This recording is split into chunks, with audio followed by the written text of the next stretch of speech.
on the ads. It is young Phil. This is back when he first started making YouTube videos. Huh, he might be telling us something. Please clap. I agree. He is telling us something. It's a... Huh. Click on the ads. And click on the ads and click on... Yeah, I think that's exactly what they're trying to tell us. Yeah, that's out of context. It's all misconstrued by the detractors. Oh, okay. Of course, some people would say things. Hey, does it hurt if I use ad blocker when I watch your videos? And I would outright say, yes, it does. Please don't. If you support me, please don't have an ad blocker on. Okay? Yeah, you would say don't have an ad blocker on, but again, Phil, do I need to play the clip again? You know, just for the sake of it. On the ads and click on the ads and click on the ads and click on the ads and click on the ads and click on the ads and louder for people in the back. Please click clap. on the ads and click on the ads and click on the ads and click on the ads and click.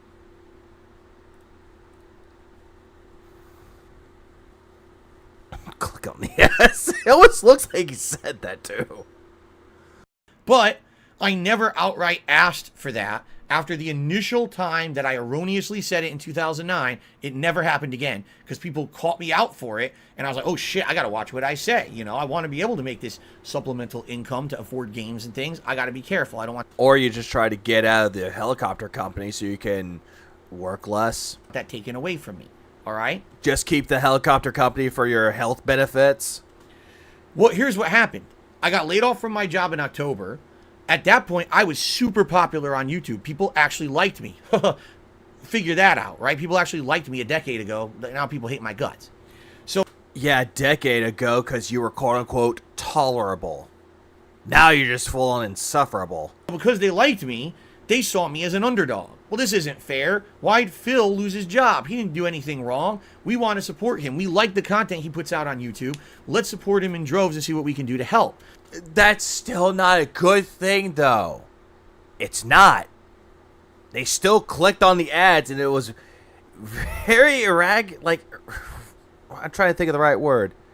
Erratic. That's the word I was looking for. So when I said things like watch, rate, and participate, people took it. Give me a minute. I'm gonna see. Did Phil ever say? How do you say? This? Hold on. Let's so see. when I said things like watch, rate, and participate. Watch, rate, and participate. Let me see if he ever said that.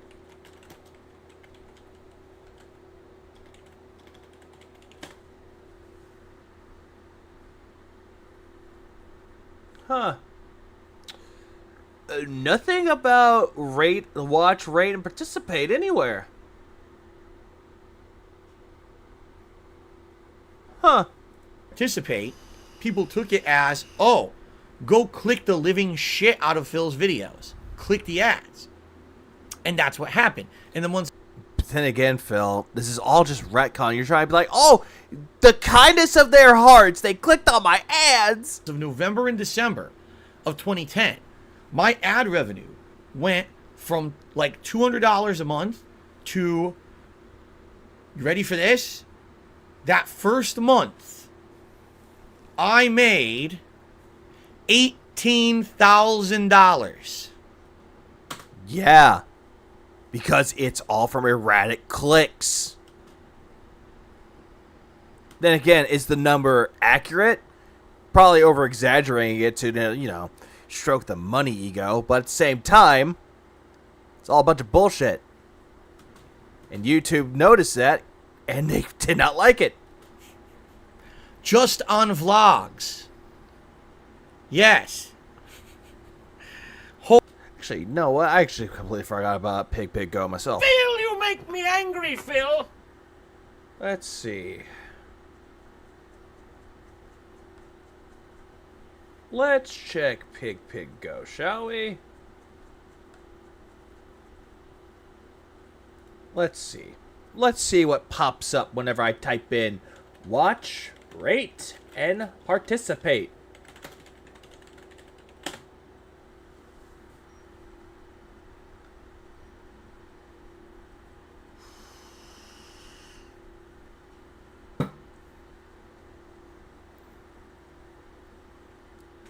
Let's see. What's this?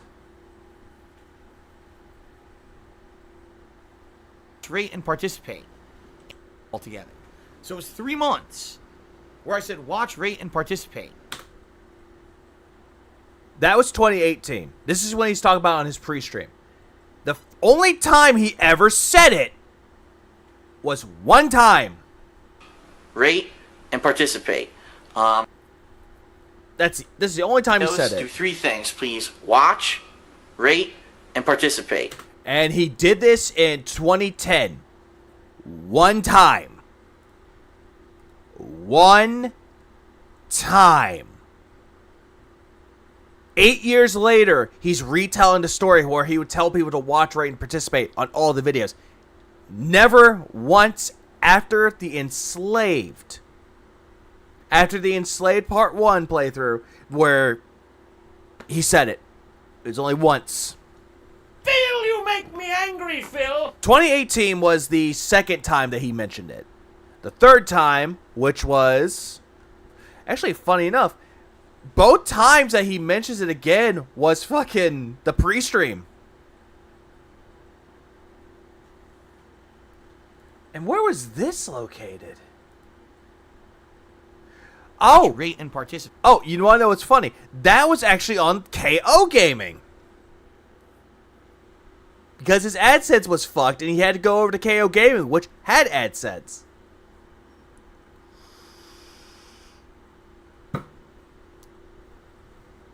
Imagine that. Holy fucking shit. Yes, I know, that's jaw-dropping. I was like, this is insane. I showed it to my parents. I showed it to my friends.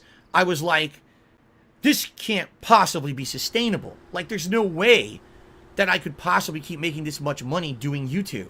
This is insane. And by the way, no, I didn't. It wasn't sustainable. But it was insane, the amount of money that I made. Yeah, by you clicking on ads. A lot. Okay. Then, the next month. By the way, I never got contacted by YouTube or anything saying, oh, something's wrong. Everything seemed fine. So December, I keep just putting out gameplay videos that are not monetized, but only doing vlogs on the King of Hate HD. They're all monetized. The King of Hate HD already is making, within, not even half the month had passed yet, in December, and I made another $13,000. Again, it's very erratic. And fun fact about it, YouTube will actually contact him, saying that they've noticed suspicious activity. And they notice that it's a pattern. So, they'll end up terminating it, because it did break terms of service. Because... Click on the ads and click on the ads and click on the ads and click on the ads. Let's continue. Okay. So within 2 months, over 30 grand. And exactly, he is making up this whole number. He's over exaggerating it to fuel the ego. All right, this is insane. And also to fuel his success story. There's no way this is going to continue. I'll be rich. I'll be filthy rich for the rest of my life if this continues. Right? Mid-December, I get a message from YouTube.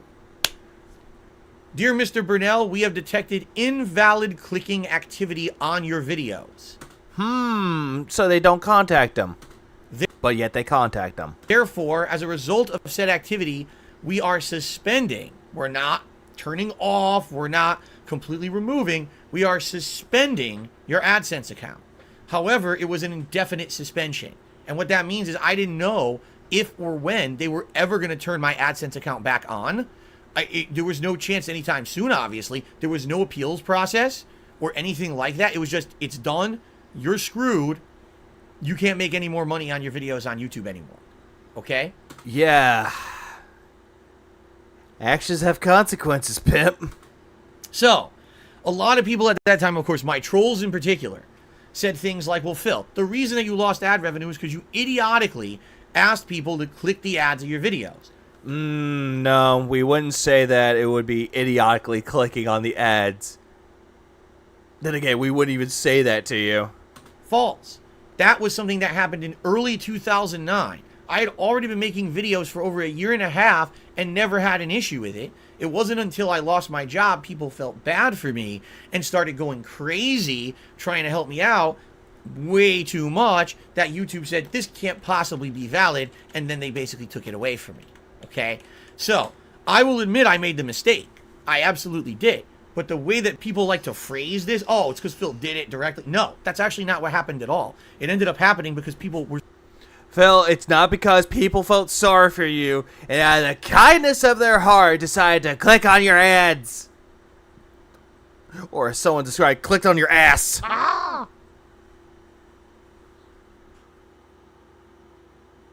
But yeah, Phil's going to sit there and be like, oh yeah, people were too kind to me and they did it.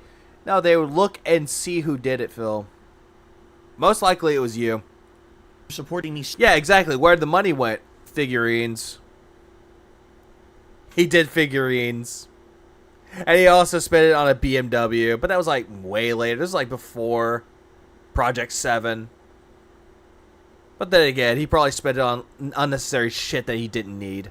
So much overly supporting. You know, no one felt bad for him. One look and you're no, he's a loser. Yes. That I got... The video lies. Basically kind of screwed out of the program. If people had done it much more reasonably, maybe it wouldn't have been a big deal. But people thought, let's just help him as much as possible, right? And it basically backfired, all right? Backfired for you, because you thought of a way to make money by doing nothing. A lazy man's attempt to make money. That's all it was. By the way, shout out to the UPS guy who tipped me $5. I've been watching you for years. Unfortunately, it slowed down because of work, but I'll always be a fan. Oh, shut up. Even as much as I to think that maybe I could have won a one-on-one fight. Or mall hookers. Not like Phil, he would try to hire a hooker and then piss his pants not knowing what a vagina was. I don't think I would have been able to defeat both Jaha and Mike Watson at the same time. I would have gotten stomped. I'm just saying. Just making that official. If you have no idea what I'm talking about, check out the video about Street Fighter. That was part 1 of this DSP Reacts. The point where you're like, I'm an alcoholic, don't hurt me, yeah. Okay. What a transition. All right, so. It was explicitly stated in the terms of service. Mostly true, but a little untrue, and I just wanted to clarify that situation. I love how he's like, mostly true, but then he's like, false, this is all false. Then he says that's mostly true. And by the way, I will emphasize, my AdSense was suspended, okay? Indefinitely suspended, not just suspended. Emphasize that for good reason. All right, let's continue. Or make money directly off of advertisements for any of his videos on any of his channels. Nope, because he tied it both to his King of Hate HD as well as Darkside Phil. So, no more money. Creating multiple AdSense accounts is disallowed by the service, that meaning is that true. Philip could not monetize his videos. Unemployed and without income from YouTube, Philip began uploading his videos to Blip.tv, a competing video hosting service, and received a lucrative partnership offer. And not lucrative. It was basically the same as anyone else. When you sign up for their partnership there, you make a set amount of money per ad played on a video. It was less than what YouTube was actually paying for kind of their AdSense, but it was still going to be a good amount of money for the popularity that I was going to get there. A few months after he says this, but yet immediately wants to be like, no, Blip didn't pay me that much, even though they would have paid you that much, but you kind of fucked up there, Philly boy. Began using Blip, however, he was banned from the site for making numerous anti-Semitic jokes. Right. This is what There it happens is. when you let the Jews do whatever they want. You've let the... And yet he refuses to fucking apologize for this. Even though he tries to apologize, in quotes. It's very insincere. The Jews overrun space, and now look at this. Hello, Jew. Give me your money. You hoarded it for far too long. Why are you carrying your And yet Phil was like snickers, like balls next to you? You stupid moron. You big-nosed freak. Rejected from Blip. Certainly, I'm not going to say it never happened. It did. But yet you always do. And in fact, there were 2 different times that I did this, and I never revealed this either. There were 2 different times when I did this same line of joking. once was just right before this, when I was actually playing X-Men. I think it was X-Men, like co-op or something. I was using the X-Men. He claims that he changed, but he never changed. Mortal Kombat 1 says, really says I. And I was making jokes about Magneto being Jewish, which is really bad. And then I did this. This is the Dead Space 2 demo. This was the demo of the game, okay? Oh, surprised that he remembers where it came from. This was 2010, by the way. This is over 12 years ago. And the reason that I did it, it's not justifiable, it's not defendable. It's just not, okay? It's bad. I should have never done it. I'm embarrassed that I did it. I've apologized numerous times over the years for doing it. And you have never apologized for it, Phil. You never apologized for it. I've promised all of you. Yeah, Howard Stern style jokes. And that's how I phrased it. Because he learned it from Howard Jones. I will never do that ever again, okay? At the time, to put this into reference and context, I was a big fan of Howard Stern. Still doesn't justify it, Phil. I actually had a Sirius satellite radio before it was even Sirius XM. I had Sirius satellite. How old was he? Since he's 41 now. 2010 was when the demo came out. Let's see. Let's subtract 23 years off of that. Or not 23, 13 years. Let's see. 30. He was like late 20s. Late 20s when he did that. I think he was like 28, 29 years old. Radio, and I used to listen to Howard Stern, and he used to play his archived shows all the time.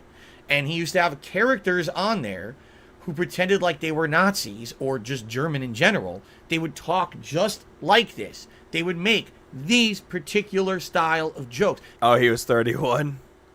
No, he was 28. He had a whole show. 10 years ago, he would have been 31. Called Guess the Jew, where there were 3 people in the studio.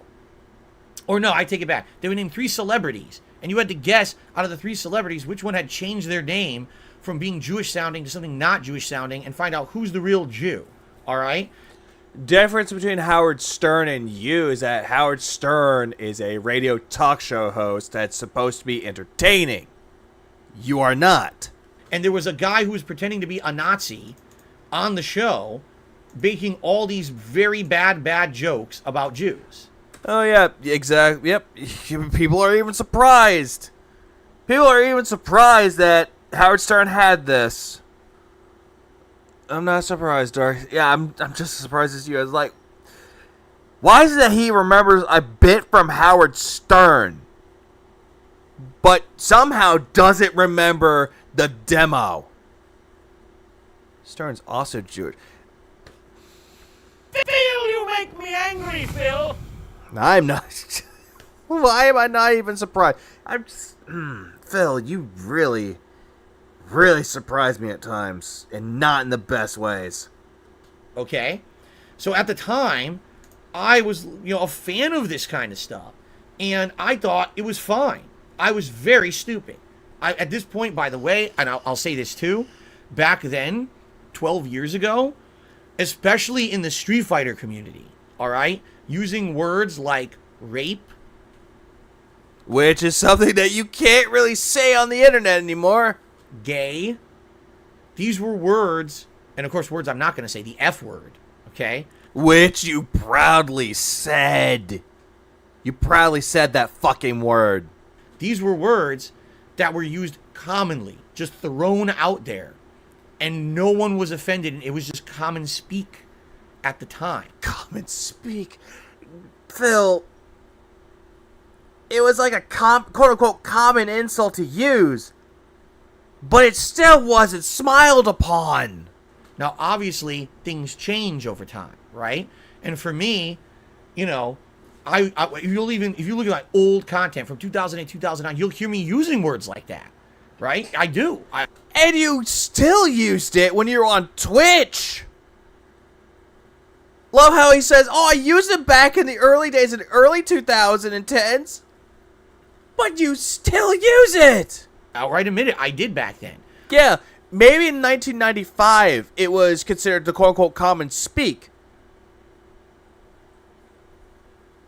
I just don't understand Phil. He's like trying to defend himself here. It wasn't until afterward that people educated me and said, Phil, this is... Oh yeah, more of that grandeur language from that fat sage. Not acceptable. Maybe it was acceptable in your circles in Street Fighter or whatever, in your friends. It's just not acceptable in society. You have to stop with this stuff, okay? And these jokes... It's not acceptable in society, but yet you still did it. Even though you knew full well it's not accepted. In particular, of course, today, I watch myself at this and I'm like, wow, these were absolutely positively awful. It's indefensible. But yet, you were smiling. When you tilted your head down, your hat was covering your face. You knew what you did and you were smiling about it. What did he do wrong? Well, here's the thing what he did wrong. Said a lot of anti-Semitic things, and Blip did not take too kindly to that, and they kicked him off their fucking platform. I was so big as 1 Minute Man. Hopefully she's doing good. Please clap. When Howard Stern jumps from a building, you also do that, Phil? I think he would. At that time, I defended it. If you can believe it, in 2010, I defended this humor. And I said, it ain't that bad. You're defending it now, in a sense. You're defending it now. It's not offensive. But I feel bad about it. But you're still defending the humor. Howard Stern does it. I can do it too. No, I don't. Number one, I don't think I'm Howard Stern or I'm funny enough or good enough to do the things he did. Well, Phil, here's the other thing, though. If he got under backlash for it, like under fire with it, you bet your fucking ass he'll be out there apologizing profusely. Something that you do not do. And number two, even then you could argue that he doing it was wrong, right? So there's no justification whatsoever. Zero. I defended it back then. Since then, I've completely changed my tune. I know the error of my ways. I would never do this kind of shit ever again. But here's what happened. It's still alive and kicking. I got reported. All right? I got reported on Blip for inappropriate content. At the time, I was the biggest gamer on Blip, and I was the second biggest guy on the site. Nope. I can immediately pull this up. Biggest Blip creators in 2010.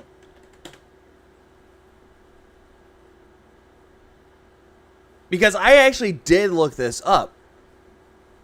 And Phil was nowhere on there. Actually, fun fact, Angry Joe was one of the best performers on Blip TV. Not Phil. I had left YouTube and come to Blip, and within 2 weeks of being on Blip TV, I had overtaken everyone else except the Nostalgia Critic. I was bigger than Angry Joe at the time. No, Angry Joe was bigger than you. Okay? And Blip... I love how he immediately flips it around. It's like, Angry Joe's bigger than me? No, I was bigger than him. Came to me and said, holy shit, you are so popular. Why is he trying to look like a dude in a biker gang? This is a bad reputation for whoever biker gang who recruited him. Oh, God. That's terrible. We want to make you an offer. We're going to get you in a better contract. We want to work with you to grow and promote your content here on the site. We basically want Blip TV to be the destination for dark side filled content on the internet, and we're going to heavily promote you and everything. I had a meeting with the guys from That Guy with the Glasses. That's the company that's owned by Doug Walker, the Nostalgia Critic. I talked to his brother. But That Guy with the Glasses was created by him, though. He created it. He's got so much wrong with that statement. Rob Walker on the phone. Actually, I take it back. I think it was a Skype call, actually. Yeah, he was called out for it. And then whenever Adam tried saying something about it, Phil immediately tried to deflect it. It's like, you thought it was racist. Like, no. Your first thought was racist. And we had a big conversation. That guy with the gout. that I was going to be part of them. They were going to bring me in as the biggest gamer in the group. I was going to put out content under their umbrella. They were going to put it on the site, thatguywiththeglasses.com. I was going to have my own page there, and they were going to promote it. And I was going to start, apparently, I was going to start having crossovers and appearances with all of their content. Okay? Within 1 month of me being on Blip, this happened. Blip contacts me one night and says, tomorrow we're going to have a call. Thought it was 2 weeks. Now a month. Where we're going to talk about your future. It's going to be great. The future's bright. Then they were alerted to this being present on the site. They called me the next day and said, the call is off. You're gone. Remove all your content in 3 days. You're banned. No recourse. No opportunity to apologize, to explain myself, to say I'll never do it again. They felt that this was so egregious, they threw me off their business entirely and said, go away, never come back. Okay? Phil, they would have just banned you flat out. No need for 3 days. It's not like an eviction notice. Get your shit and get out. No, Phil's just sitting there going, no, they gave me 3 days and told me to never come back. Call heavy bullshit. Phil, you make me angry, Phil. Yeah, exactly. Banned, banned, banned, banned. Banned. Gone forever. Now, do I disagree with this? Yes, obviously, I wish that they would have given me a chance. But you still said a lot of fucked up shit, Phil, and you thought this was funny. No. They didn't want to give you another chance due to the solitary fact is that you'll do it again. They were strict when it came to it, and they did absolutely everything correct here. To understand why this was wrong and say don't... Oh, exactly. Blip TV's gone now. Phil outlasted them too. Ever do this again, and we'll let you stay. This is a big no-no. In fact, if they had even argued that I had to make a public apology, I probably would have. Okay? No, you wouldn't have. Okay? But... it would be like one of those fake YouTube apology videos where it's like 2 minutes, you're sitting there pretending to cry. It's like, I'm sorry, guys. I knew that I messed up. I said some things I'm not proud of, and it'll never happen again. Turns off the camera. They'll buy it, right? They were like, nope, you're gone. Zoop! They pulled the cord, and I was gone. Immediately blacklisted from anyone involved with Blip. That guy with the glasses never contacted me or responded to anything I sent them ever again. Like they wanted nothing to do with me. Okay? Wow. I mean, yeah, it does look really bad. It's bad. It is bad, but yet you're still defending it. I shouldn't have done it. I mean, this is one of the worst things I've ever done right here. And I own up to it that now I admit it's terrible. I should have never done it. I was stupid as fuck. I'm a complete boneheaded idiot. I was so dumb. It's like that South Park bit where it's like, I said some things on Blip TV they're not proud of. I, Darkside Phil, have this to say. I'm sorry. I'm sorry. He's like splayed out on like a panda rug. Naked, holding up a puddle of gin. I'm sorry. And with that, I hurt myself with that image. Phil, you make me angry, Phil. Dumb back then. And by the way, back then, again, I never really saw any of this to think that this was serious. Like, I thought everything... I'm sorry for the oil spill. I do on the internet's a joke. It doesn't matter. Sorry. Right? I wasn't making a living doing it anyway. It's not a big deal. When I started making that YouTube funny money, those first 2 months with AdSense, I was like, this is ridiculously preposterous. Right? You know, I never took it seriously. So honestly, how is this the best thing that he did? How is it that him making anti-Semitic jokes the best thing he ever did? The only people that would find that shit funny are like skinheads. Those are the ones that would think it's fucking hilarious. So I was just an idiot. Today, things are obviously very, very different, and I totally regret this. Okay? But what happened, happened. It's history. Yeah, it's history, and it's still going to linger over you. Oh, let's switch back. Switch back. Phil, you make me angry, Phil. Yeah, funny money. So, to explain Darksea, before he got banned, or he got his AdSense account suspended, he essentially told us that he made about, in grand total, $31,000. $31,000 for people clicking on the ads. By the way, about 50 minutes left till my food arrives. Can't wait to try that Thai food. Stop dancing on my own face.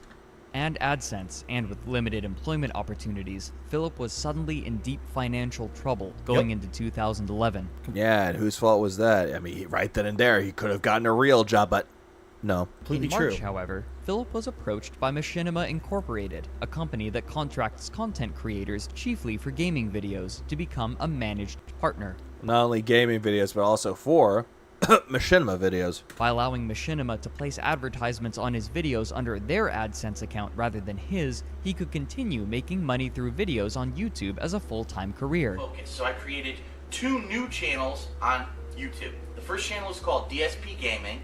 This is my active channel for video game playthroughs. On the other side, if you're a really big And then later on, he created DSP Gaming so he can have a new AdSense account.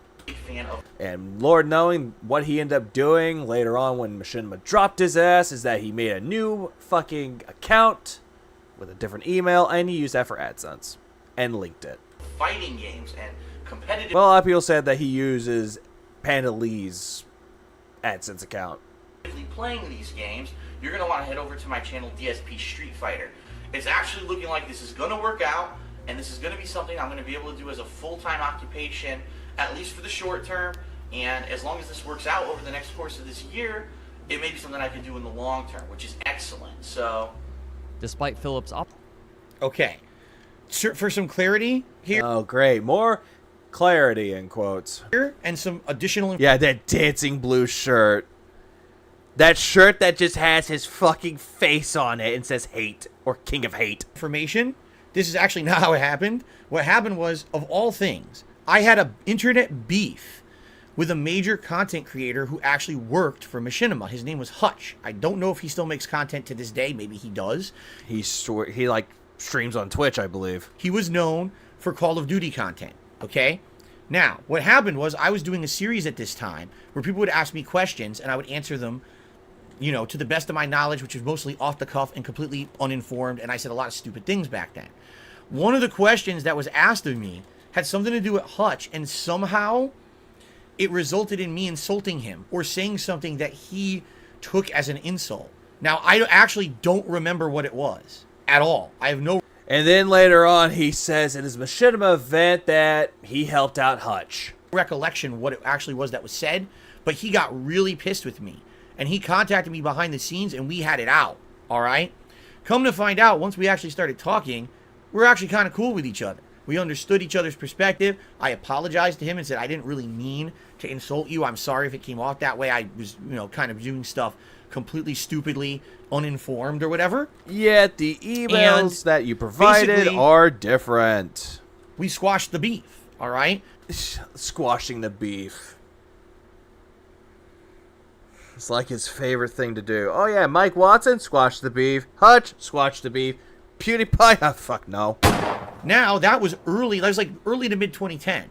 All this shit happens to me. I lose my job. I lose my AdSense. I get kicked off Blip TV. It's like, I have nowhere else to fucking go.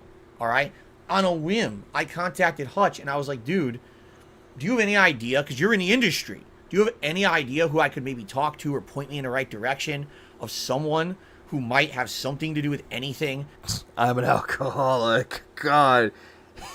Can you help me out, Hutch? I'm an alcoholic. I need your help. Help. Because I'm at an all-time low at this point, and I don't know really what I'm going to do to support myself because I can't find another job similar to what I had at that point. Jobs in Connecticut, where I lived, in the state of Connecticut, were very bad. It was a very bad time for the job market, and I knew I would probably have to get 2 or 3 part-time jobs to even pay enough to keep my condo. It was going to be rough. So I basically contacted Hutch. You could have gotten, I don't know, an actual job, a full-time job, maybe a second part-time job to go with it. And I was like, hey man, any ideas? Just so happens Hutch was working for Machinima, and he said he literally emails my email to Machinima. He says, head of partnerships, here's Phil. He's incredibly... No, you actually sent him. He actually didn't even do that, Phil. He didn't send anything to you. He told you who to contact, and you contacted them. He's popular on YouTube. He's got a great audience who supports him. Oh, God, he didn't even say that. Let's strike a deal. and the rest was history because they did strike a deal with me to put their ads on my videos. So now for the first time, instead of only having advertisements on my vlogs on the King of Hate HD, I was able to put advertisements on all different channels. DSP Gaming had gameplay that was monetized. The King of Hate HD had vlogs that was monetized. And later on, I changed that to a new channel called the King of Hate Vlogs. And then on top of that, I made a new channel called DSP Street Fighter where I put all fighting game coverage. Why 3 channels? Because as I've already explained back then, videos could only be 10 minutes long. And I was uploading so many videos a day that if I uploaded fighting game footage, a full video game playthrough over here, first-person shooter here, vlogs here, if you upload all that to one channel, it would all get lost in the mix because you're uploading so many videos at once. He's just retconning his fucking history, dude. Yeah, I remember he described it as non-archived conversations as great conversations. Yeah, all he's doing is triple dipping. He has one channel to make money off of, aka his gameplay, fighting games, and then the vlogs, triple dipping. All with Machinima backing him up. But by separating into 3 channels and branding them separately, now people could go to each channel for that style of content and not be inundated with everything else. And also give you more money. It was an interesting business strategy. Yes, it is all Hutch's fault that I ever had my gameplay monetized on YouTube. Let's continue. Optimism, things would not stay so simple for long. Over the course of 2011, Philip would find more and more viewers, but many of his older fans would begin to sour towards him. By this point, many other Let's Players had joined the scene, uploading their own gameplay with capture cards and screen capture applications. Compared to Philip's camera method, these other recording styles provided far higher quality of both video and audio. But even the hardcore fans who were used to his camera recording method were finding frustration with his attitude. Though it's difficult to gauge a precise widespread response, many commenters would complain about his inflated ego and his habit of blaming the game rather than himself an inordinate amount. When competing with others in online games, he would always degrade his opponent. If he won, he would profess his opponent's lack of skill, and if he lost, he would accuse the opponent of illegitimate tactics, or he would complain of faulty controls. AKA what he still does to this day. That's called cheating, and that's what everyone does online, which is why you shouldn't fucking play online. Yet you keep asking for me to do it, so I gotta do what my fans want, so hope you enjoyed this real shitfest session I had tonight.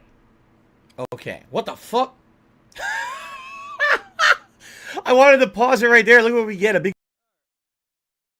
Alrighty. There's one thing that I could tolerate. I could tolerate stupidity, and I could tolerate someone chat, but certain things I do not tolerate. Don't tolerate N-words. Don't tolerate people being doxxed or DDoSed. And I don't tolerate anything that involves people ending themselves. I know a guy derailed my chat for a minute, but I gotta say it. None of that will be tolerated. Sorry, not sorry.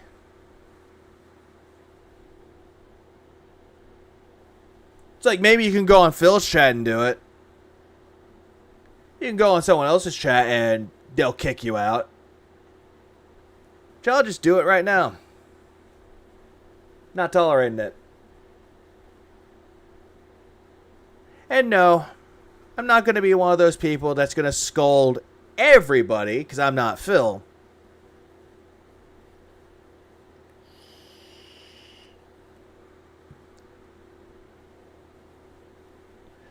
Oh, yeah, exactly. Yeah, hang on. Let me play that right moment. Hang on, give me 1 second. That was actually the perfect soundbite for that. Give me a second. Banned. Gone. Forever. Please clap.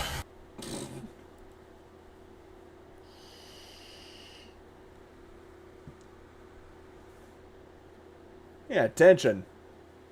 That's what most of them want. You could tolerate it for a long time. What happened? I just got rid of a problem.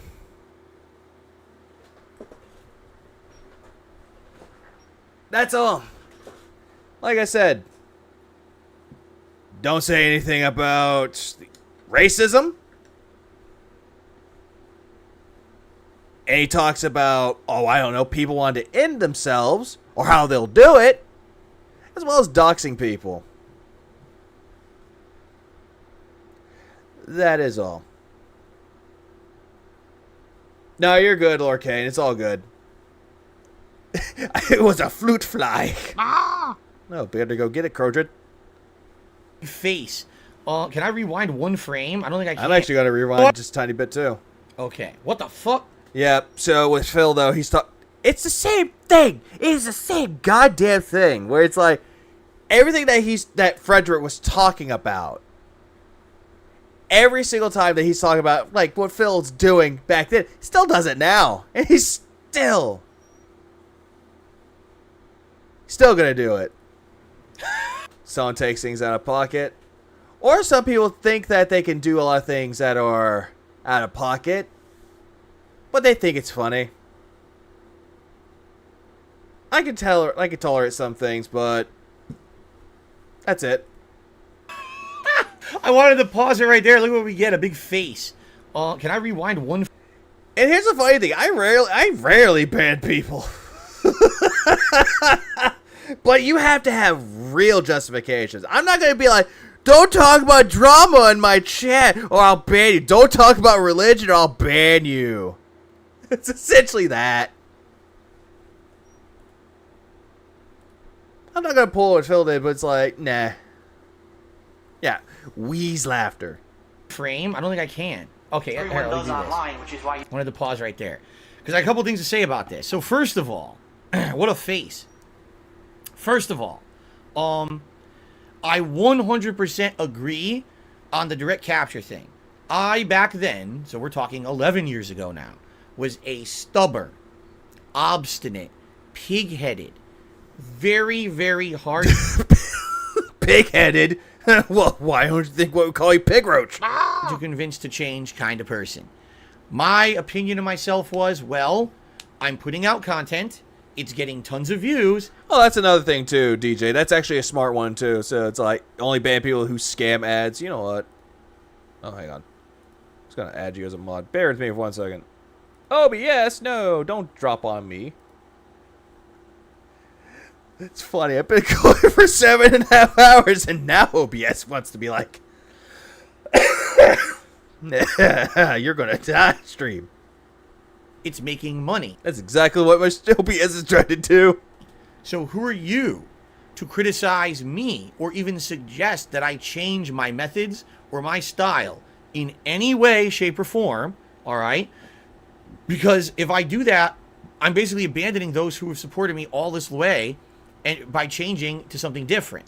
Phil, the problem is that as time goes on, things will change, and you have to learn to change and adapt. You have to learn to change. But you refuse to change. You refuse to adapt. You refuse to do all kinds of shit like that. But yeah, he's sitting there going, oh yeah, if I change, I'll lose my audience. But Phil, every single time you transfer from one platform to another, your audience dwindles. You had a big audience back in the day. Granted, I'll give you this. But as time went on, went to Twitch. Most people didn't want to follow you. But some people did. You gained an audience on Twitch. Went back to YouTube. People didn't want to follow you onto YouTube. It's a vicious cycle. It's a very, very vicious cycle. Okay? Now, what I didn't understand at the time, all right, was that even though you're successful, success cannot last forever. Or over time, what you have to do... Yeah, who are you to tell me to change him anyway, says the guy who took advice of what language is acceptable. Is you have to adapt and you have to change for the better.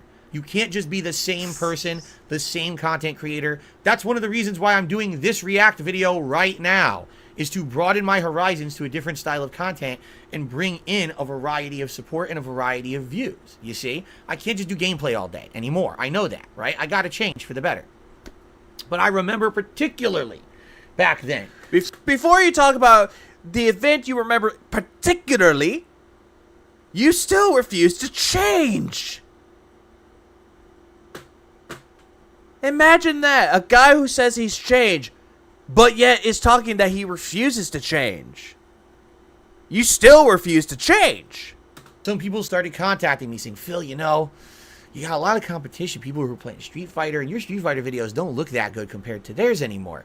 Well, yeah, because theirs is better, and they actually, I don't know, have more skill. You know, Phil, you're playing this game, and man, there's a lot of dark contrasts in it. Your camera doesn't pick them up very well. It looks really shitty. And it does. It still did. Great if you would adopt direct capture. And I would be like, no, no, no, no, no. I would start freaking out like, oh, that's the wrong one. No, no, no. I'm not going to do it. I'm not going to do it. I was really, in some cases, I would get angry.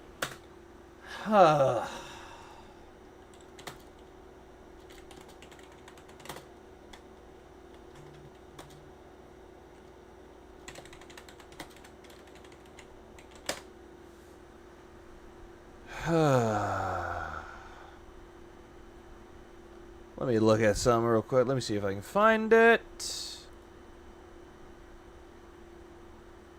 Oh, wait, hang on. Oh. He did one of these, and a lot of people, I think, have either become, you know, new fans, new audiovisual rights. I have to make sure all the boxes are checked down here, okay?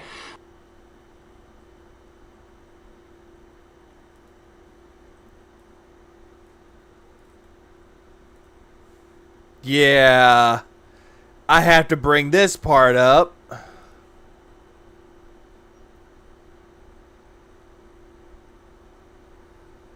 Also, big ups Evil AJ, the creator of This Is How You Don't Play. Please clap.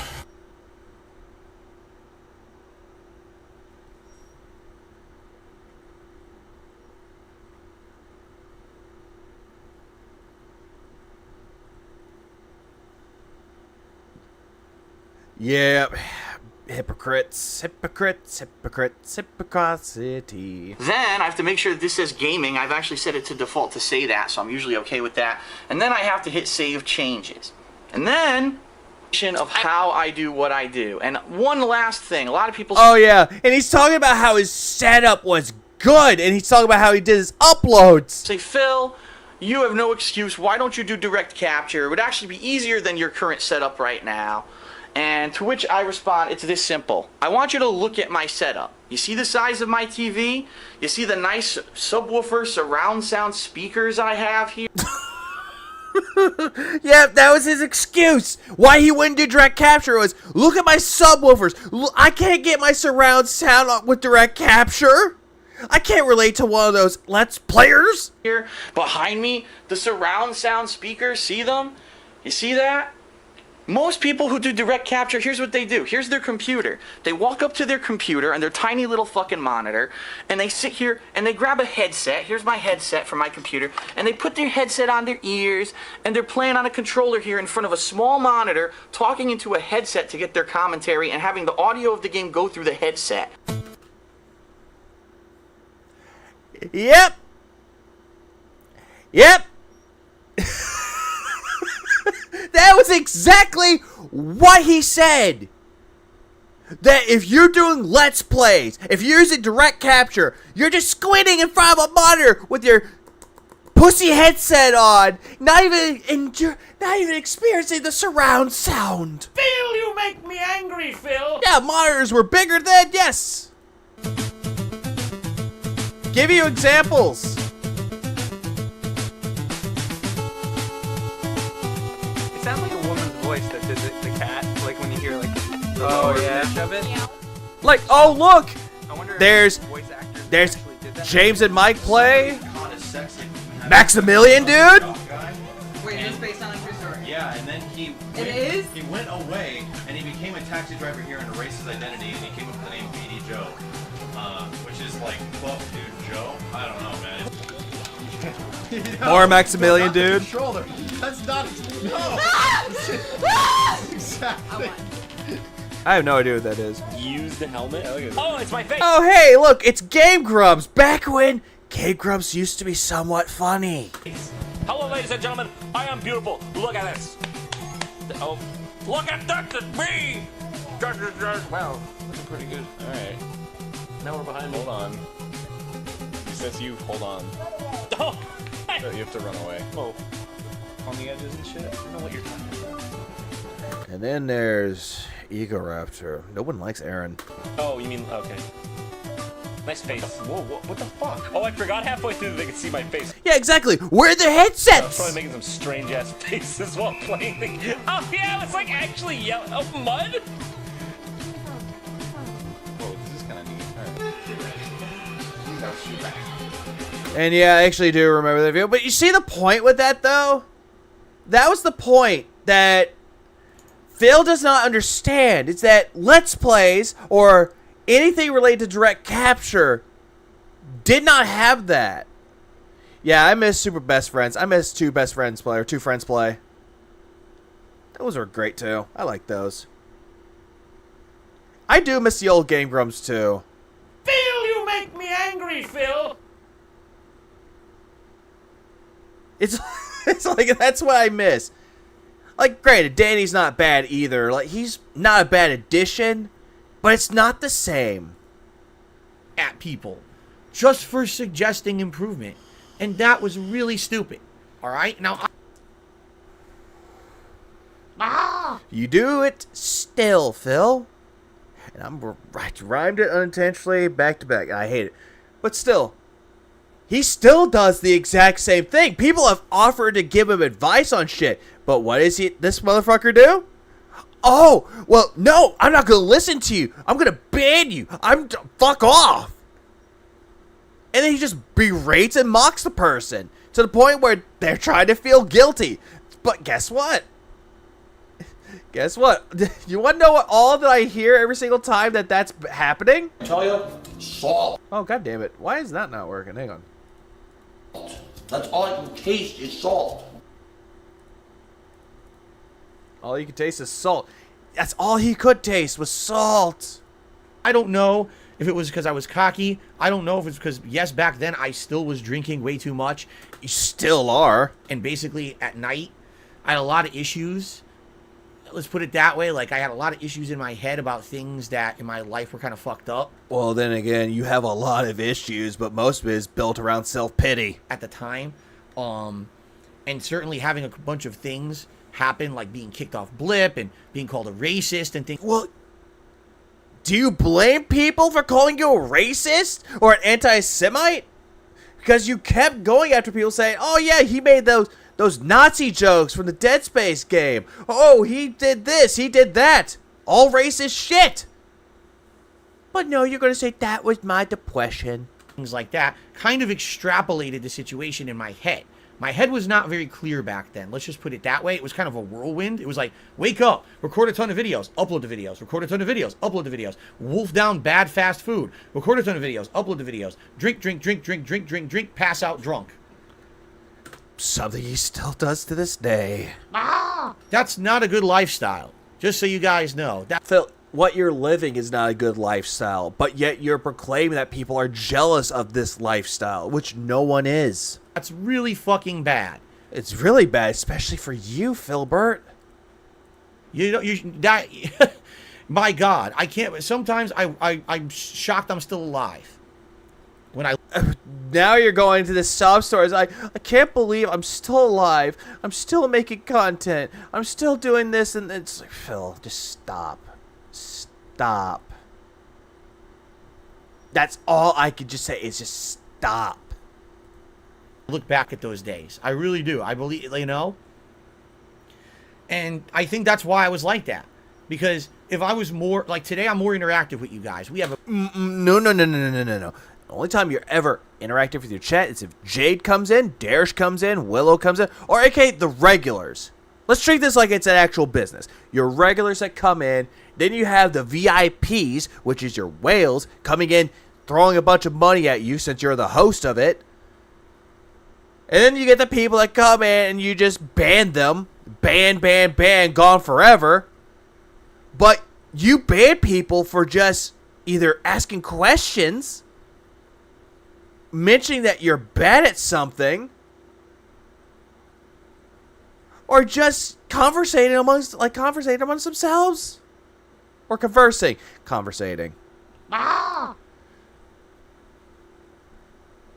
But yet, you rarely have people, and then you have your mods that come in that say all kinds of racist shit. You know, people like me would ban them for. But you allow it.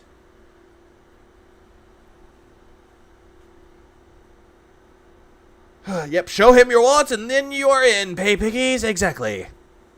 A better relationship. Or yeah, or saying something about Dash. Absolutely right. Please clap. We talk. I listen to your feedback. I do a lot of improvements based on it. I appreciate that you guys like me and my content enough that you want to contribute to the continued success of this channel. Phil, you barely have anybody doing that. You have the people that toss you $1 to $5, maybe 10. But again, that's not enough. When someone tosses you the 20, the 30, the 50, the 100, the 150, the $1,000, those are the people you keep, and they're keeping you afloat. You are their puppet, and they're pulling on your strings, making you dance, puppet. Back then, it was like, it's all on me. Constant. All the time. Put out content. Make money. Do it. Just do it. Fuck everything else. Ignore everything around you. Just do it. So, essentially what you're doing now. And I do believe that's the beginning of when people started to turn against me. I would agree with Frederick here. But you started becoming worse as time went on. This Is How You Don't Play didn't start until 2013, a.k.a. Evil AJ, the forefather, the GOAT. Please clap. Probably around 2011, 2012. Oh yeah, the $20,000 cat reveal. Please clap. Phil, you make me angry, Phil. If it was $20,000, then goddamn, he has some very generous people. But yeah, $2,000. Well, the 2 years where things really made a turn for the worse and some opinions started to turn against me. Basically, I was being made fun of. I was being called a dinosaur by people, my contemporaries. Yeah, they would usually call you a boomer. Oh, Darkseid Phil, that old fart, that guy's still using a camera, pointing at his fucking TV. What a jerk, right? What a jackass. Phil, you were like, what, early 30s when you kept doing it? Yeah, what, hit the early 30s, still using not even a capture card, still using a camcorder. Phil, you make me angry, Phil. Here's the way I could describe Phil. He is the same guy that he once was back in the day, but with better equipment. Quote-unquote better equipment. Now, the shtick of me always blaming the games, that was the shtick. All right. There was no shtick.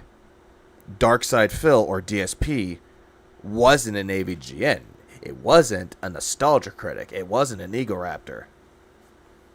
It really wasn't. It wasn't a Danny Sexbang or a Ninja Brian. It was all you.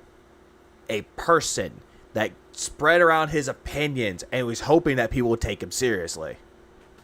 Right, and I would still, to this day, you gotta understand, I still do that to some extent every once in a while. Yes, that's the shtick. It's kind of the thing that's funny. It's not. That's the thing, though. Comedy is very subjective. The people that probably found your shit funny were, same as you, fucked in the head.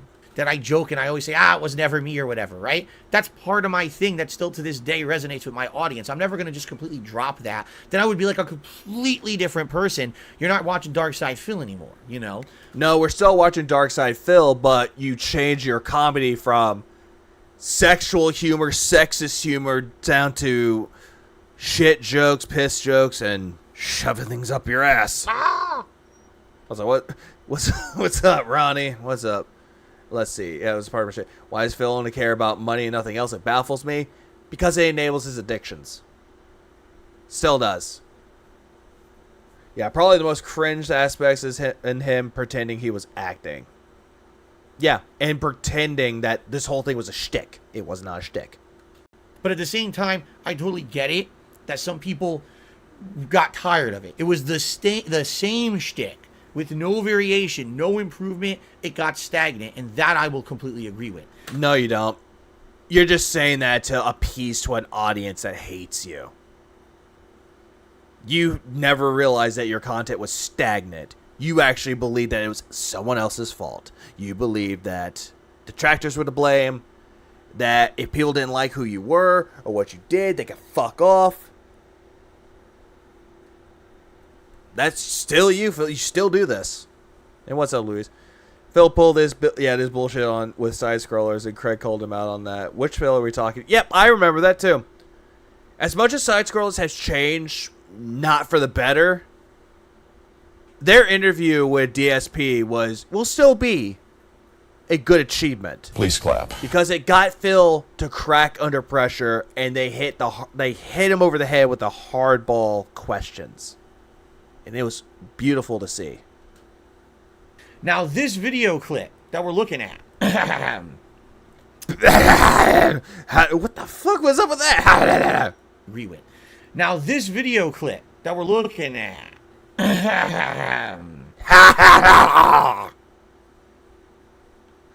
It's like, what the fuck, Phil? Did something just like crawl up your throat and just die like? Is infamous. Do you guys ever see this match? For those that didn't, but for those who did, okay. Who cares? Wonder Waffle. This guy, the reason why I got so mad at this guy, and again, this is an infamous clip. I'm not surprised that Frederick Knudsen sampled it. Oh, exactly, Nerdbird. They gave him adult questions. They didn't give him any softball questions like fucking Quartering did. Fuck Jeremy. But it's actually not a good example. This is an exception. So when Street Fighter 4...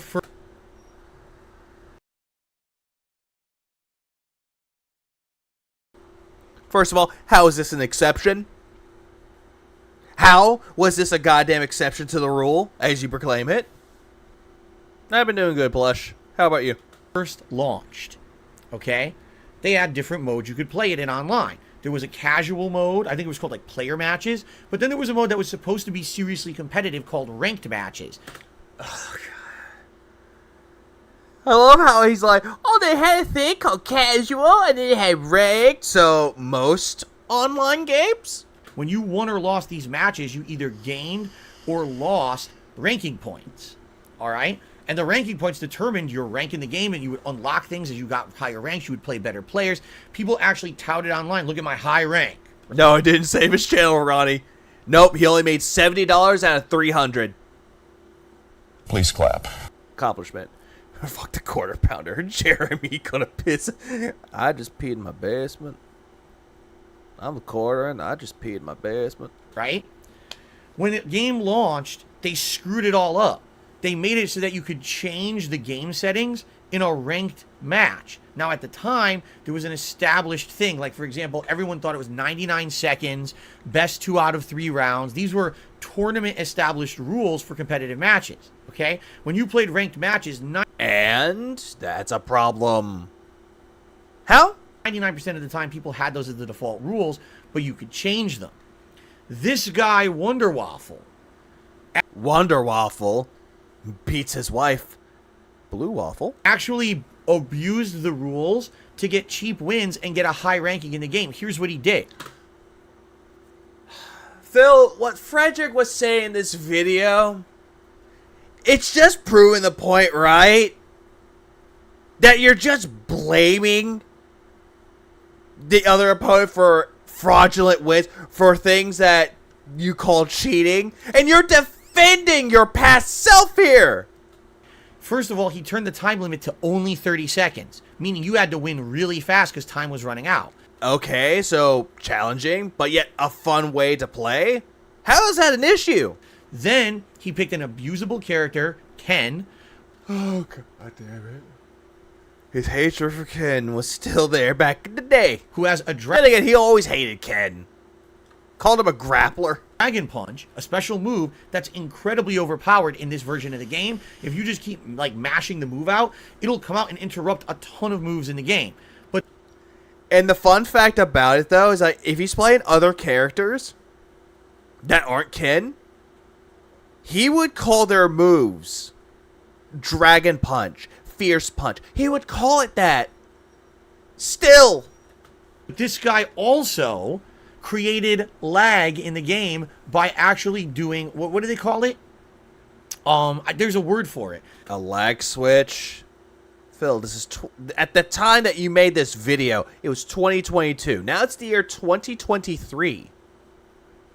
There's no fucking there's no one using lag switches. I'm sure he has no problem finishing within 30 seconds. Come. Oh God. Emotional damage. He would create artificial lag in the game. Yeah, lag switch. To make it lag so you couldn't react to anything he did. It was a lag switch that he's describing, but I believe here he's pretending that he doesn't know what it is. But yet, when he's playing Street Fighter 6, he calls upon the lag switch excuse. It's like, nobody's using a lag switch. So literally, of course, Phil hated kid. That's why the fuck he dressed up as him as Halloween, even though he like his mother without the makeup. Yeah, why would he? Like Ryu, I get, but Ken. Well, then again, you have Karen Masters, and then you just had Piyu. Really, that's all you got from Phil. Not Ken Masters or Ryu, but it's like Karen and Piyu. Would turn on lag switch. It's called a lag switch. The game would be perfectly unlaggy. Fight. All of a sudden he'd walk forward, insane lag. You can't control the game anymore. And here's what would happen. Dragon punch, dragon punch, dragon punch, dragon punch, dragon punch, dragon punch. It was so laggy you couldn't react to it. You only had 30 seconds. Once you got hit by 1 to 2 dragon punches, you didn't even have time to come back. So he's still defending his pass out. Phil, I'm going to paint you a scenario here. And this is a scenario that is mostly common these days. If you come across someone with a bad connection and it's like at 100 or maybe 150 ping, it's probably because there's something wrong with the connections. Not because of lag switches like you're proclaiming. So he got a super... Exactly, DJ. It affects both players. Both players are seeing the same thing. So Phil is looking at it and going, nope, lag switch. We're high rank in Street Fighter 4 cheating. But there was no way to solve it or fix it. Okay? Most of the time, they notice that there's anything with that. If they suspect cheating, they will ban the accounts. They've done it. But then again, Phil's just giving himself way too much credit, and he's not even looking at the other options. He doesn't even research them.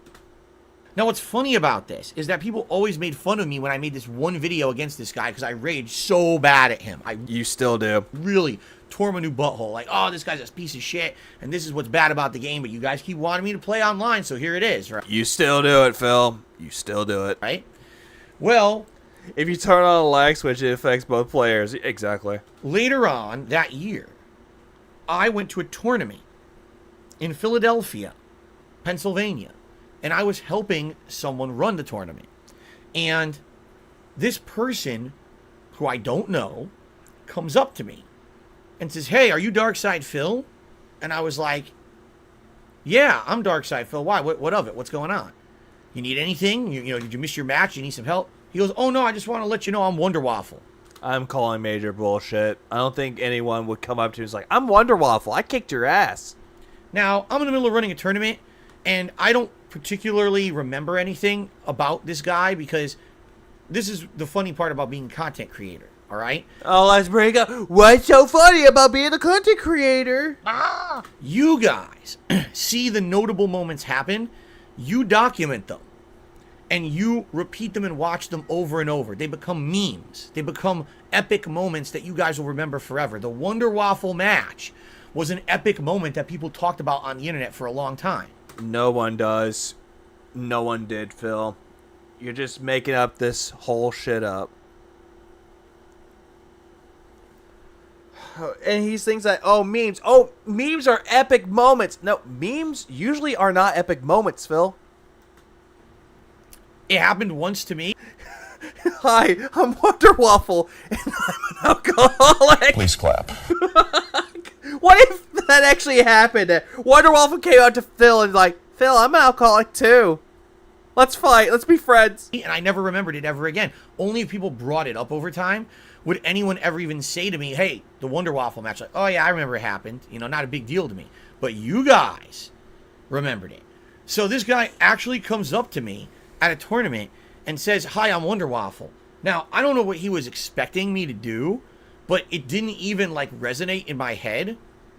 I didn't know. I was like, "Oh, okay, hi, nice to meet you." And I shook his hand and I walked away. And it was later that night. I was sitting in the hotel room after everything, and I was just thinking about that weird interaction I had with that guy. And I was like, it sounds familiar. And I actually went on my laptop, because I used to take my laptop to tournaments back then. I went online, I searched, and there it was. DSP versus Wonder Waffle. I was like, I wonder if that's really the guy. You're the guy! Might have been.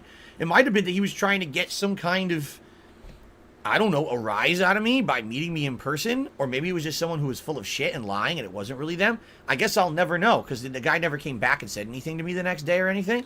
Or I'm playing this story out. What if he's like, "Hey, I'm Wonder Waffle. Nice to meet you." Like, to meet the person that he beat as like something that's honorable, Phil. But at the same time, since this is all bullshit, Phil, you make me angry, Phil.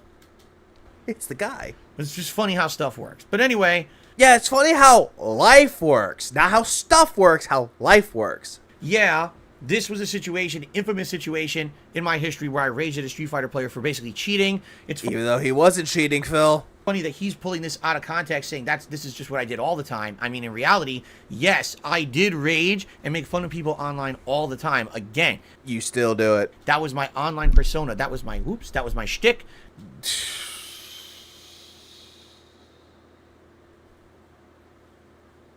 When will he ever learn? If you keep saying that something is a shtick multiple times, it does not last long. That's what I was doing to be popular on YouTube. And it was getting tired, and people were getting tired of me. Well, then again, they got tired of you for reasons that you would say are undefined. Okay. You shouldn't fucking play online. You keep asking for me to do it, so I gotta do what my fans want. So, hope you enjoyed this real shit-fest session I had tonight. Huh, so people liked it when he told people, like, yeah, people want me to play online, those fuckers. This last complaint may those F words have merit, as his temper would often manifest as abuse of his equipment. This is fucking bullshit.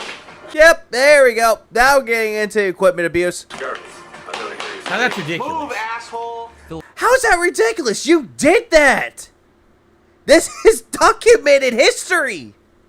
That is definitely not something that happened all the time. Yes, it did. The Butthead has a fucking video compilation called DSP Slams.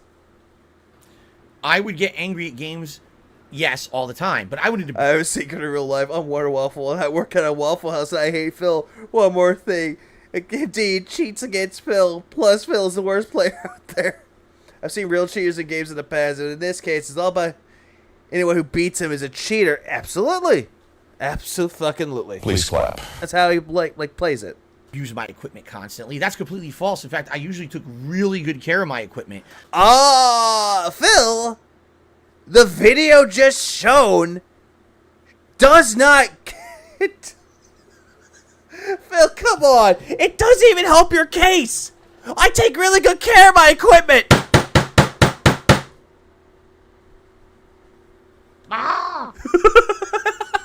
It's like, imagine that. I take good care of my equipment. Completely fucking bashes his controller in.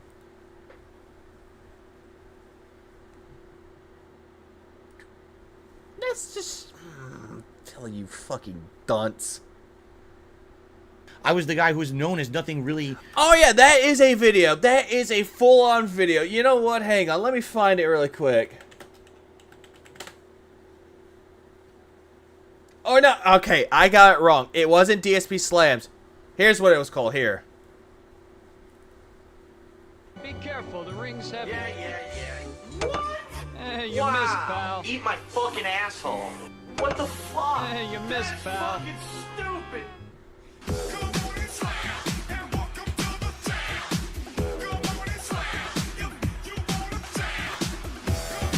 Yeah, big ups to the Butthead, one of the OG content creators too. Please clap.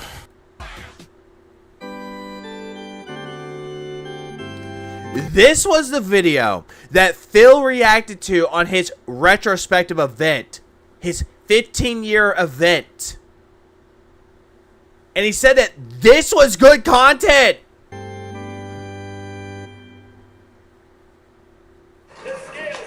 Oh my god, now I'm getting pissed. Fuck this guy.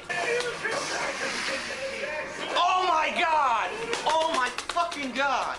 I'm gonna find out where the asshole is, where he lives, who fucking decided to kick you out of their own game demo. I'm gonna fucking cook his fucking balls.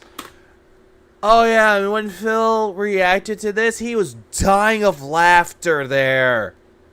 He was dying of laughter. Oh my god, I fucking wait for this. Wait a minute, are there hot black women in Belgium? Oh my god. I'm stuck in place again. I can't fucking move, dude. This is fucking bullshit. Move, asshole. Move your fucking ass. He's stuck in place and won't fucking move. This is bullshit. Fucking unbelievable, man. What the fuck? Alright, that was a bad idea. What the fuck is wrong with this shit, man? Oh no! I hit the camera! And then his cameras took abuse too. Hold on. Press it like you mean it. Although this one was really not Phil's fault. This is mostly Howard's. I don't know how to dodge. I mean, granted, that part was funny. I'm not gonna lie. Please clap. How do I dodge her from knocking me off? I pressed jump! I'm getting pissed with this fucking shit. I pressed fucking jump! Yeah. Yep. I'm not gonna play the video much because there's other, there's other parts that he actually has said in there, which is kind of frowned upon. Very, very much frowned upon. And if it did, it was a rarity. There's 2 times ever where I remember distinctly something breaking. One of them I was playing a God of War game. I think it was either God of War 3 or God of War Judgment. And there was a gauntlet.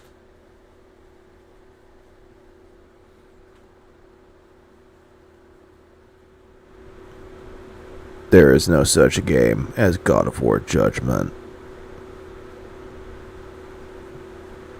There's God of War 1, 2, 3, Chains of Olympus, Ghosts of Sparta, Ascension.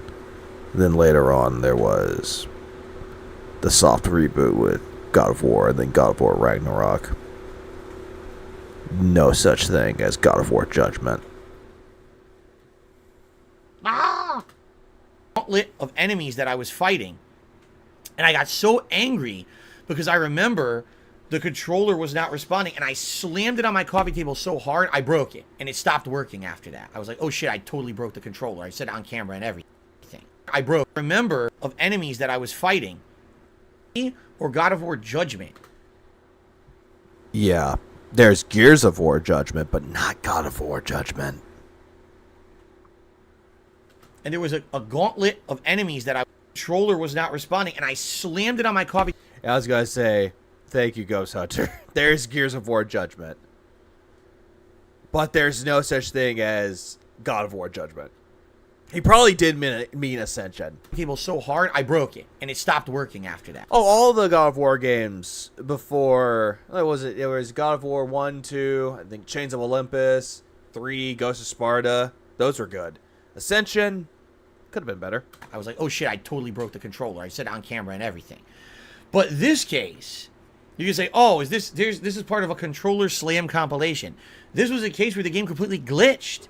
I was playing the game, a big segment of it. It was a big story segment. And all of a sudden, the camera froze right here, and I couldn't move the character. That character on the right-hand side there, I think Norman Jaden is his name, he's supposed to be walking through the nightclub. He wouldn't move at all. He was completely bugged out and frozen, and you couldn't make progress in the game. I think he's currently drunk trying to remember past events. And it wasn't once or twice. Like, I kept restarting, and it kept happening. So I got progressively more and more angry, to the point where I got so upset, I started slamming things. I was so pissed. I was like, I want to play the game. I love. Yeah, you slammed your goddamn controller. Like, Phil. The game, what's going on with this game? But that wasn't representative of what I did all the time. It was only... Phil. There are more videos of DSP Smash. There's 1, 2, and XXL. Like, Phil, you slammed controllers. You still do it. You do it to this day with your fucking fight stick.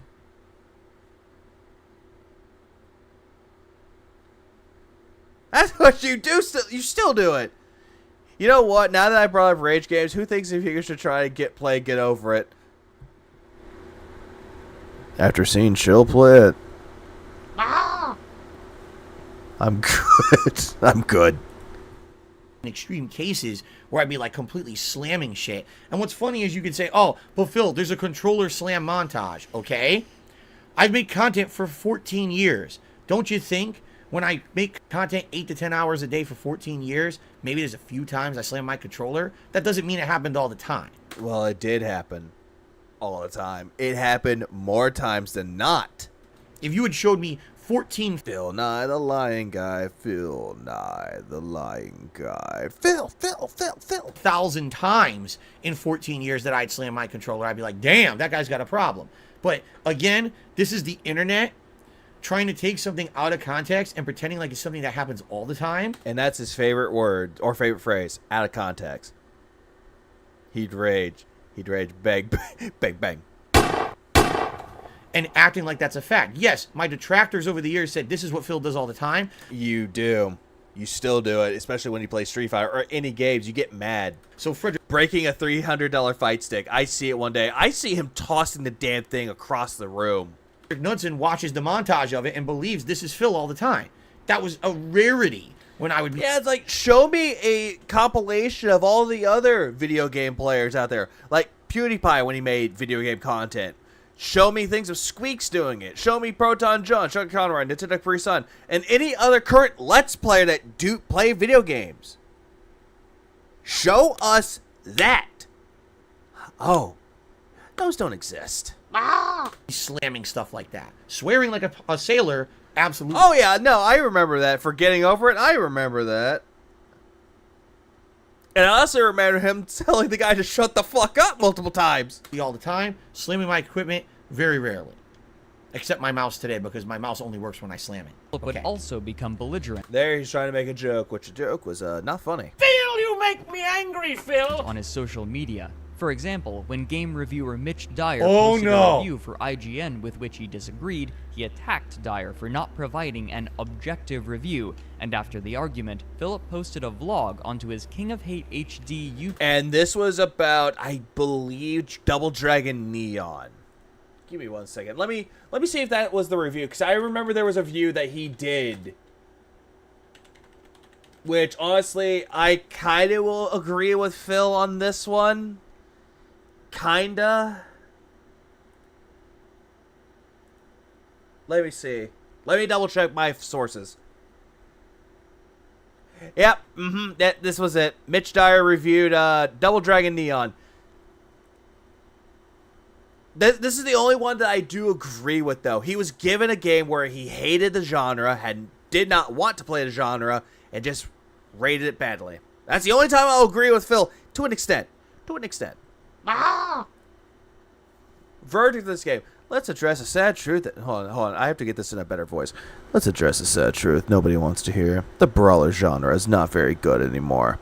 The beat 'em up was built on the back of an arcade game design. Difficulty doesn't come by design, but by consequence of clunky mechanics meant to scam kids out of more quarters. Double Dragon, much as we all love to remember it, exploited our love of games, so we kept paying for it. Double Dragon Neon functions in a similar way. It's a brawler that too much focused on amusing you with 80s flair, and it came at the expense of worthwhile gameplay. Double Dragon Neon doesn't bother to keep up with the contemporaries such as Castle Crashers, Shank, and Scott Pilgrim. You should let it fall behind. 3 out of 10. Awful. Please clap.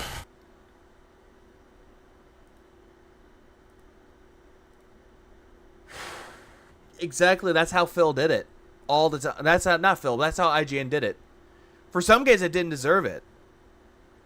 Now, I kind of want to say that IGN got a little better. I'm not saying a whole lot, but a little better. But all in all, yeah, he loves him manhandleistic. YouTube channel. Oh, I know Double Dragon Gaiden is really good. I've actually seen gameplay of it. That looks really good. Oh my god, look at me. And he just got all offended that, like, I told him that I work full time. Look at me in this video. Like, okay. Yeah, back when Phil didn't look like he was melting. Jealous much? That's what I should have said. Jealous much? So, first of all, I just gotta fucking respond. Look at me in this video. Holy fucking shit. Which Cuphead review? Was it the one by IGN? I do believe they gave it like an 8.7. I believe. I don't remember. Look how puffy my hair is. Look at how thick and dark my goatee is. Yeah, look how young you look. Yeah, Phil, we get it. As you get older, you don't look like what you used to when you're younger. Things have definitely changed in over 10 years, right? I could never even grow a beard like that if I wanted anymore. You wouldn't be able to see it because it's all white hairs, you know? But anyway. Phil, I've seen your head. You don't have white hair. Or gray hairs. Looks like you dye it. I think that's why you go to your fucking appointments. I was like, what up, Switch 209 Gaming? You know what? Hang on. Since you made that good video a while ago. There you go. Wow, I look totally different. It's been a while. Today. At least from this clip. But anyway, this was the situation. This was the beginning of me having an issue with the games media. Alright? And But then again, you still have an issue with the games media, because I remember Street Fighter 6 IGN review, praised it. Diablo 4 review, 9 out of 10, shat on it, said that the person that was reviewing the game had no idea what they were talking about. The running theme. Also, what up, Ice? With me over the years as a content creator, I've always been at odds with the mainstream games media because I feel that they have hidden under the guise of, hey, a review is just an opinion, man, so we can literally say whatever we want, say whatever game is good or bad, and we can never be held accountable for what we're saying because it's just my opinion. Okay? Well, then again, Phil, that's what a review kind of is. It's somewhat of a subjective review. It's a subjective opinion. Sometimes it can be biased. Sometimes it's unbiased. Most of the time, unbiased reviews are better reviews. But Phil is sitting there going, yeah, I had a problem with games media. You shouldn't listen to games media. Oh, hang on. Let's look at a Game Informer magazine. Like, really? Really, numbnuts? Ladies and gentlemen, my response to that is as follows. Bullshit. Bull fucking shit. That is a terrible thing to say. To think that you are in a prominent role in the games media.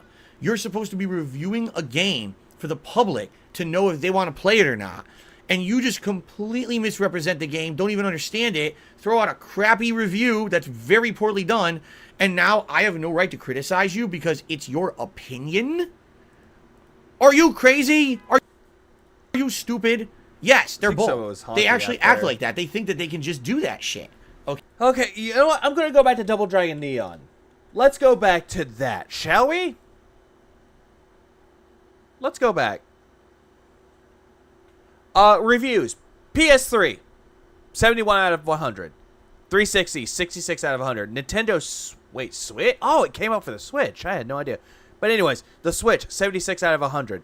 7 out of 10. 90 out of 100. 7 out of 10. 4 out of 5. 8.25 out of 10.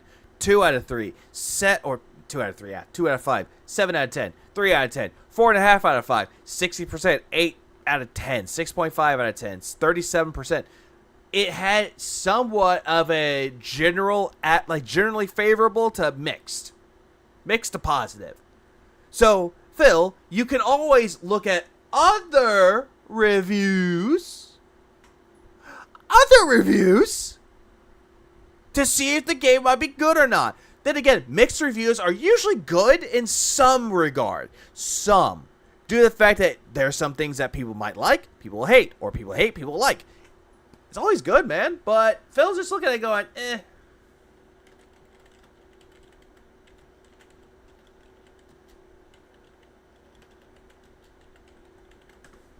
Let's see, hold on. How do you feel? How do you feel nuts and Come! going, and now I'm gonna masturbate. Yeah. It's like, Phil doesn't get it, but yet he claims to be a games reviewer. Okay. Let's see. I remember when a reviewer liked COD and reviewed Gears of War and rated it lower because they said they were a COD fan. But it's something that were true, and you could make your own opinion. Exactly. That's exactly it. Everyone can have their own opinion. Like, fuck.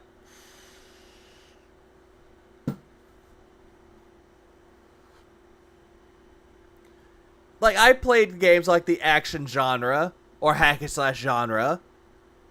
Like, I can tell you that Devil May Cry series and Bayonetta series are really good, but when I played Wanted Dead, I can give you a bad review of it because it's not that good. This case, this is Mitch Dyer. This guy was a freelance writer who was taken on by IGN to do some freelance articles. Eventually, they hired him full time. And then he literally botched thing after thing over there. I don't know if he still works there, but it was just a comedy of errors with this guy. How do you know that he botched things, Phil? How do you know that he fucked up reviews on purpose? Oh, right, you don't. You're just making assumptions because fuck Mitch Dyer. Okay? But this guy wrote an article, a review, of a game called Double Dragon Neon. All right? Yeah, that's, hey, fun. Ha, ha, ha. That's actually what I was talking about. I beat Neon. I like it, but it was nothing special, though. That's the thing, though. It's a good game, but at the end of the day, there are better ones. At the end of the day, it does scratch that brawler or that beat 'em up itch. It really does. But Phil's just sitting there going, oh, yeah, Mitch Dyer gave it a bad review, and I fucking hate Mitch Dyer. Right? For those who've never played the game, Double Dragon Neon was supposed to be an homage to the old-school side-scrolling beat-em-up games of the 1980s. It's supposed to play like old-school Double Dragon. Like, literally, that's what it was designed to be. Now, and it was. One thing I will heavily, not criticize, but really like about it, is that it had a really good soundtrack. Double Dragon Neon had an amazing soundtrack. Who the fuck is Mitch Dyer? IGN reviewer. At least I don't know if he still works at IGN anymore. Let me look at a little research about Mitch Dyer, shall we?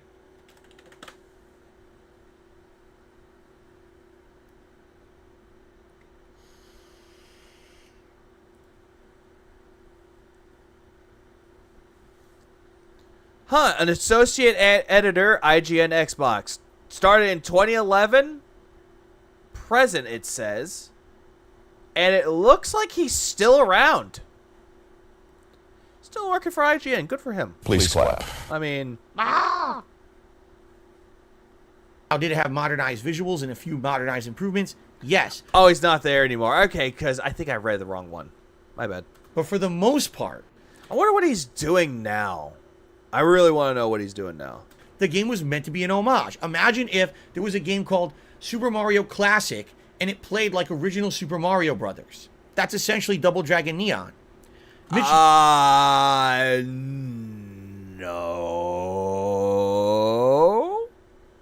Not even. It did some things different. Sure, it had the same beat-em-up action mechanics like the other games did, but it did some things different, though. Dyer reviews the game a 3 out of 10. His major criticism of the game, it plays like an old game, and I don't like those old style of games. It should have been more modernized. 3 out of 10.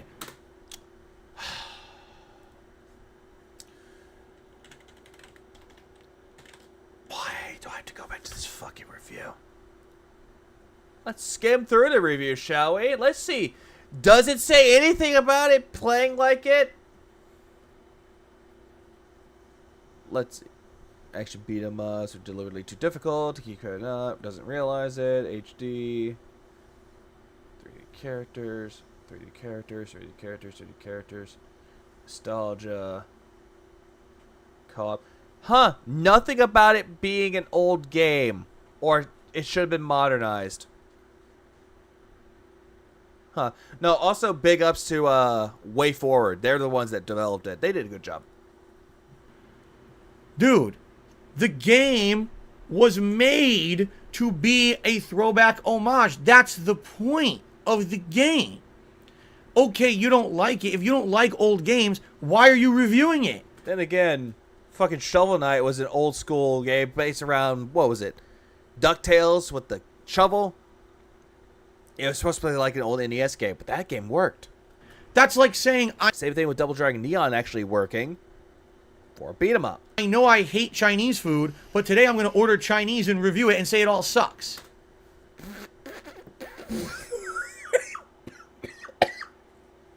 Phil, that's what you just did. You did that earlier. You did that yesterday. You said that on your day off. You got Chinese food. It sucked. Phil, you make me angry, Phil. Fuck. Like, what are you, fucking stupid? Are you fucking stupid? And this was a terrible representation of the game. It was ridiculously bad. Phil, if you don't like the review, go read it somewhere else. It was... Oh yeah, Streets of Rage 4 worked too. Unfair that he did that to the game. I felt bad that he misrepresented the game the way he did in his review. So I call him out on social media for it, and he literally dodges everything and says, I don't want to talk to you anymore. Because the moment I confronted him with something that scared him and made him look like he was in the wrong, he ran away. And over the years, people confronted him about me over and over, and basically he's, Darkseid feels that asshole, I'm not dealing with that guy. No. Phil, Phil, you make me angry, Phil. He didn't run away. He noticed that it wasn't worth his time because you were bitching and complaining that you didn't like his review. So he did what most people would do. Just drop it and left it alone, which he did. But when people bring it to him up, bring it up to him, he's like, I don't want to talk about it. I don't want to deal with it. So he dropped it and left it alone. He doesn't want to talk about it. It's not a problem. And that's how he was. And that's what I mean. Like, again, did I have a very defensive demeanor on social media? Yes. You still do. Did I sometimes lash out at people on social media? Yes. I still do. I will absolutely, positively admit those things.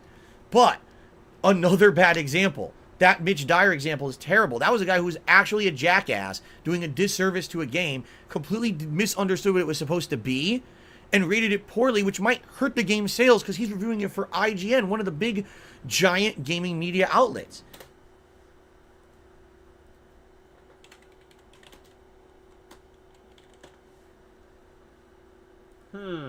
Let's see. Let's see how it did sales-wise. That's why I'm looking into it.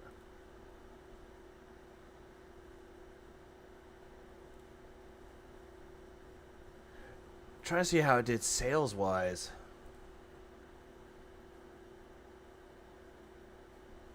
Now I'm finding pricing for it.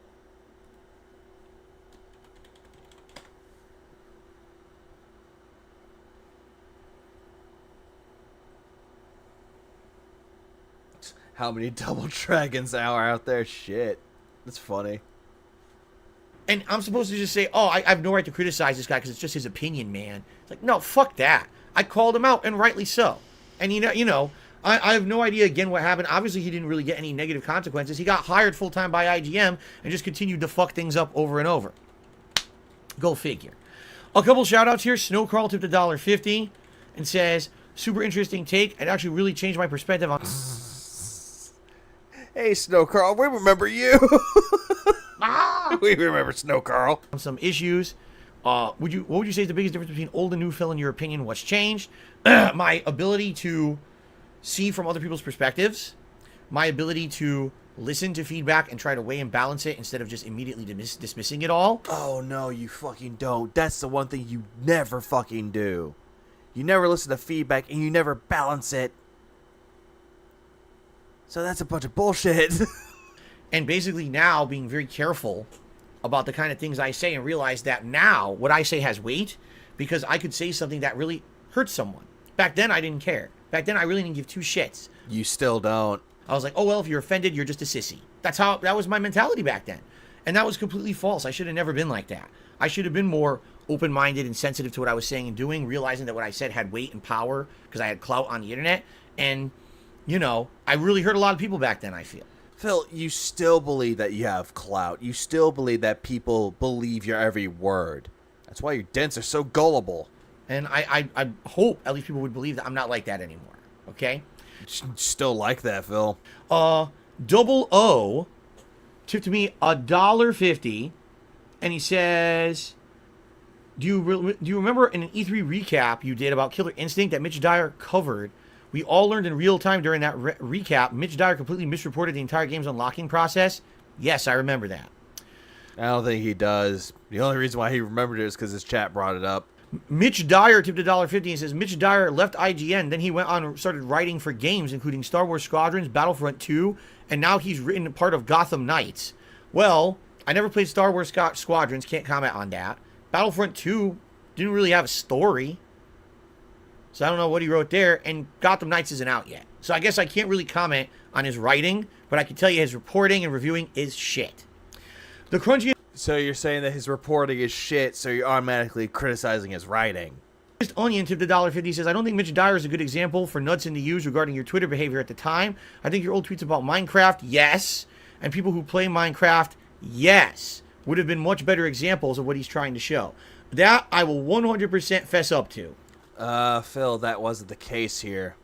You brought Mitch Dyer, and already you're trying to deflect it onto something else. Back in the day, I had this bug up my ass about any game that got viral popularity. I felt it. You still do. I mean, look at Baldur's Gate 3. He still hates that game, and he hasn't even played. But yet he'll defend that game. He's never even played it yet. Didn't deserve it. So Minecraft was a prime example. Oh yeah, Battlefront 2 did have a story. Was it a good story? Example of this. This was a game that looked kiddie. It looked like pixelated graphics, silly things. You're building. There's sheep. And I always argued that the game looked like a kid's game. And well, it's supposed to be a Lego game, Phil.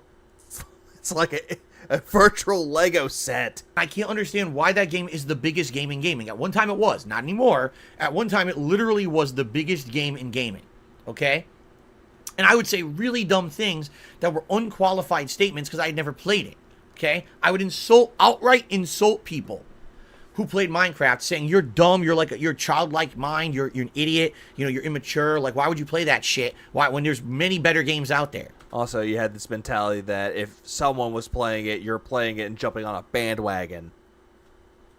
Then years later, I played Minecraft, and I'm an idiot. It's a great game.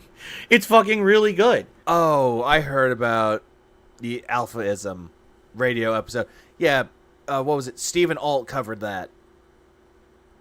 It was beautiful. Please clap. It's a really great game. For multiple levels of reasons, it's a really great game. The building is addictive and fun. Even though you completely hated it. Also, Shefty, he's talking about, what was it? Battlefront 2, the EA version. Not the classic Battlefront 2, which was really good. It's got a chill atmosphere. It's got a feeling of survival, but once you actually build your own ability to survive. Oh yeah, he absolutely said that about Cult of the Lambs app. He actually said that as well. That people are playing because it's a viral sensation. That, oh, it's viral. That's why people are playing it. I should have been in bed a while ago, but... Phil, you make me angry, Phil! I kind of went down this rabbit hole, and I'm actually getting out of it, so... I'm actually thinking about just heading to bed. But I'm going to hit to like at least the hour mark of this video and then call it quits. Because I've been streaming for 8.5 hours. Self-sustainable. It's actually really neat. The engine, what you can do with that engine is absolutely... I just keep dancing over my own face. What you can... Phil, you were the one that made those animations. Do with that engine is outstanding. The world is open and so much content to explore. There's alternate dimensions you can go into. The game is outstanding. Old Man admits that Minecraft is a good game after years of shitting on it. It's a cultural phenomenon for a good reason, and I just sat there crapping on it for years like a fucking idiot because I refused to play it. And that's your fault. No one else's. I was a moron, And that would have been a great example of what Knudsen's trying to say here. No, it's not. He's not covering that incident or the Minecraft tweets. He's covering when you went after Mitch Dyer for an opinion. Sadly, that's not the example he used. All right, let's continue, guys. Let's continue, guys, shall we? I almost choked there. Oh, you always choke. You do it all the time in Street Fighter. Excuse me. Here we go. Or any game that you play. But anyway. He also would attack other YouTubers. Oh, hey! Let's get into the YouTube drama segment. Notably PewDiePie, iJustine, and Tobuscus, each for different reasons. Oh yeah, essentially calling her like the fucking prostitute hired by EA to be used as a sex toy. I remember that. While his former fans... I mean, that's true. Some were really stupid and others were warranted. Like, iJustine never said a negative word about me, and I attacked her saying really nasty, disgusting things about her that I never should have said. And I feel really bad about that, and I apologize for that because that I never should have done. I apologize about that because my wife likes iJustine. Phil, you make me angry, It wasn't my place. I always had this issue with people who I felt were doing gaming on YouTube just to make money. For example, you still have that mentality. Tobuscus was supposed to be a guy who made comedic songs. All of a sudden, now you can make gameplay videos, and now he's making gameplay videos for money because you can monetize them now. He never did it before. Is Tobuscus still relevant to this day, though? That's the question of the hour. Is he still relevant? But as soon as he can make a buck doing it, oh, he's a hardcore gamer and he's going to play all the games. And he was getting gaming sponsorships and all kinds of shit. There were Tobuscus ads running on my fucking YouTube videos. My competitor had an advertisement advertising his channel on my video. How is... Okay, who cares? It's just an ad, Phil. Is that acceptable? So I called him out for it. Why call him out for it? It's not even his fault. Apologized and then never followed up. Because it's not his fault? And then he went down his own fucking rabbit hole with all kinds of fucked up stuff he did, and no one even talks about him anymore. Even though those things that happened with him, even though shit that happened with him, though, who's to say, really? Did it really happen? I don't know. iJustine, I'll be honest. Yeah, not exactly relevant, yeah. With everyone. And yeah, extremely petty from him. I never understood the appeal. I don't think she's an informed person on games, and never was. She was someone who was doing like vlogs and other kind of content for the internet first. And again, as soon as gaming became profitable, because you can monetize gameplay, she's a gamer and she's gaming, and now she's somehow a notable person in gaming. Even though, not gonna lie, I don't really care for her gaming. Admittedly, I said terrible things about her. Because you were jealous. You still kind of are. But now you're like, I feel so bad. Years later. I never should have said the terrible things I said about her. She never said a negative word about me. I said bad things about her. I'm 100% in the wrong. I apologize to iJustine and anyone else. Oh, the Lil Wayne rants? That was during Street Fighter 6, because they brought in Lil Wayne as a host. Like to host like the Street Fighter 6 event. The only reason why they got Lil Wayne in there is because the music's themes, whenever I covered that the first time in the video, people were saying that he was a fan of Street Fighter and that the theme of the music was mostly hip-hop. Which, honestly, good call-outs. Not gonna lie.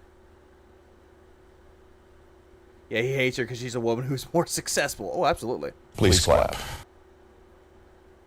Yeah, dude, you started YouTube for the money. It was never a creative outlet for you. Please clap. Exactly. He never cared about gaming. It was a quote-unquote passion that he proclaimed as a passion, and it never was a passion. Over the years, who I may have offended with saying dumb shit like that, I never should have said shit like that, okay? PewDiePie, I don't really necessarily think that we have real anger towards each other. You hated on him. You said that you were his inspiration, and then you hated on him because he was making fun of you, and you still have a mentality towards him. I think that he's someone who referenced me early on in his early content. Then he blew up and became ridiculously popular, and I made fun of him over the years. He got like overly popular because he followed the trends, and then later on he got tired of the trends. Five Nights at Freddy's 4, you could tell he wasn't interested in it anymore. He didn't want to make the content that was like, oh god, let's scream, let's overreact to it. He got tired of it, and then he later on did his own thing. Or he actually spread out and did something different, and people like him for it. For basically being a guy who screamed at a camera and got popular for doing that. Yeah, so did Markiplier and Jacksepticeye. Back then, I was jealous. Absolutely. Now he says he's jealous, but he's still jealous. Yeah, you're a successful, you're a scum. I shall bash you like I did my controller. Please clap. Back then, I'm like, here's a guy who's inspired likely by me. Yeah, he doesn't. He doesn't even think about DSP at all. He only used him rarely. Because he was talking about me and his own content and videos. Because it was relevant. He actually, there's historical record. He liked my videos on YouTube back in the day. And then he went on to be insanely rich and famous while I just kind of stagnated and declined. Because you refused to change. You did not do anything to adapt with the change. You never did, and you still don't. I mean, bleh. What more can we say about that one? So I got jealous, and I got pissed, and I said nasty things about him. He said nasty things about me, too, over the years as well. So we've had a little back and forth. I personally don't think that either of us really care or hate each other or anything like that. Even though you still have a hatred towards him, because he's more successful than you are. But, yes. And also, he's looking into pockets, so money. From an outsider's perspective, this is... Yeah, I love how they call it historical... He calls it historical records. How is it historical records? It's true. It seemed like I was picking fights with people who were bigger than me. Why is Phil doing this instead of managing his own business? I totally understand this point. Okay. Claim that this was a change in character, Philip's detractors would point to these things as already existing issues becoming more evident. In light of these problems... Yeah, it became more evident as time went on. And then there were times he would lash out at his audience. Philip's viewership, and therefore his livelihood, began slipping. Between November of 2011 and April of 2012, he would drop from nearly 13.5 million monthly views to 5.3 million, a drop of over 60%, after which his viewership continued to slip in a downward trend for the rest of the year. And it's weird because I'm not exactly sure what happened at that exact point in time. People have tried to figure it out. It's not clear. It's not clear if people just started to dislike me and didn't want to watch my stuff. It's not clear if that's when the first This Is How You Don't Play hit the internet. No, that was 2013. It's not clear if YouTube fucked up and changed the way that videos were found in the algorithm. It's funny how he's like, oh yeah, Phil fucked. It's like, everyone, I fucked up, but he's like, nope, everyone else fucked up but me. It was just not clear at all. But that was just, yeah, at one point I was getting 13 million views a month, and all of a sudden I'm down to 5, and I'm like, I didn't do anything, so I'm not sure what caused it. I don't know if anyone knows the real root cause Things of that. got even... Because you kept spamming uploads constantly. There are days where you uploaded 12, 15 videos a day. That was why. And it was mostly like 8, 15, 10, 17, 8, 7. They were short videos. Worse for him after Machinima renegotiated his contract later in the year, reducing his pay. Why this occurred is uncertain, but there is speculation. Oh, he'll never understand the algorithm, but he claims that he knows about the algorithm. That it was because of his diminishing viewership and the belief that it would continue to decrease. Wrong. They told me why. They told me because they were paying everyone too much money, that they had overestimated the amount of money they were going to make on ads on YouTube. Here's how it worked if you were partnered with Machinima. Oh, Jesus Christ. Let's... He's talking about Machinima again. Fuck me. Phil, you make me angry, Phil. Machinima has rights to put video advertisements on your video uploads. Yeah, because you shared their AdSense. They make all the money on the advertisements. Again, you shared their AdSense, and they paid you for what you made. Okay? Yeah, he knows it's a word. 100% of the ad revenue they make. Now. Well, yeah, because they get a cut of it.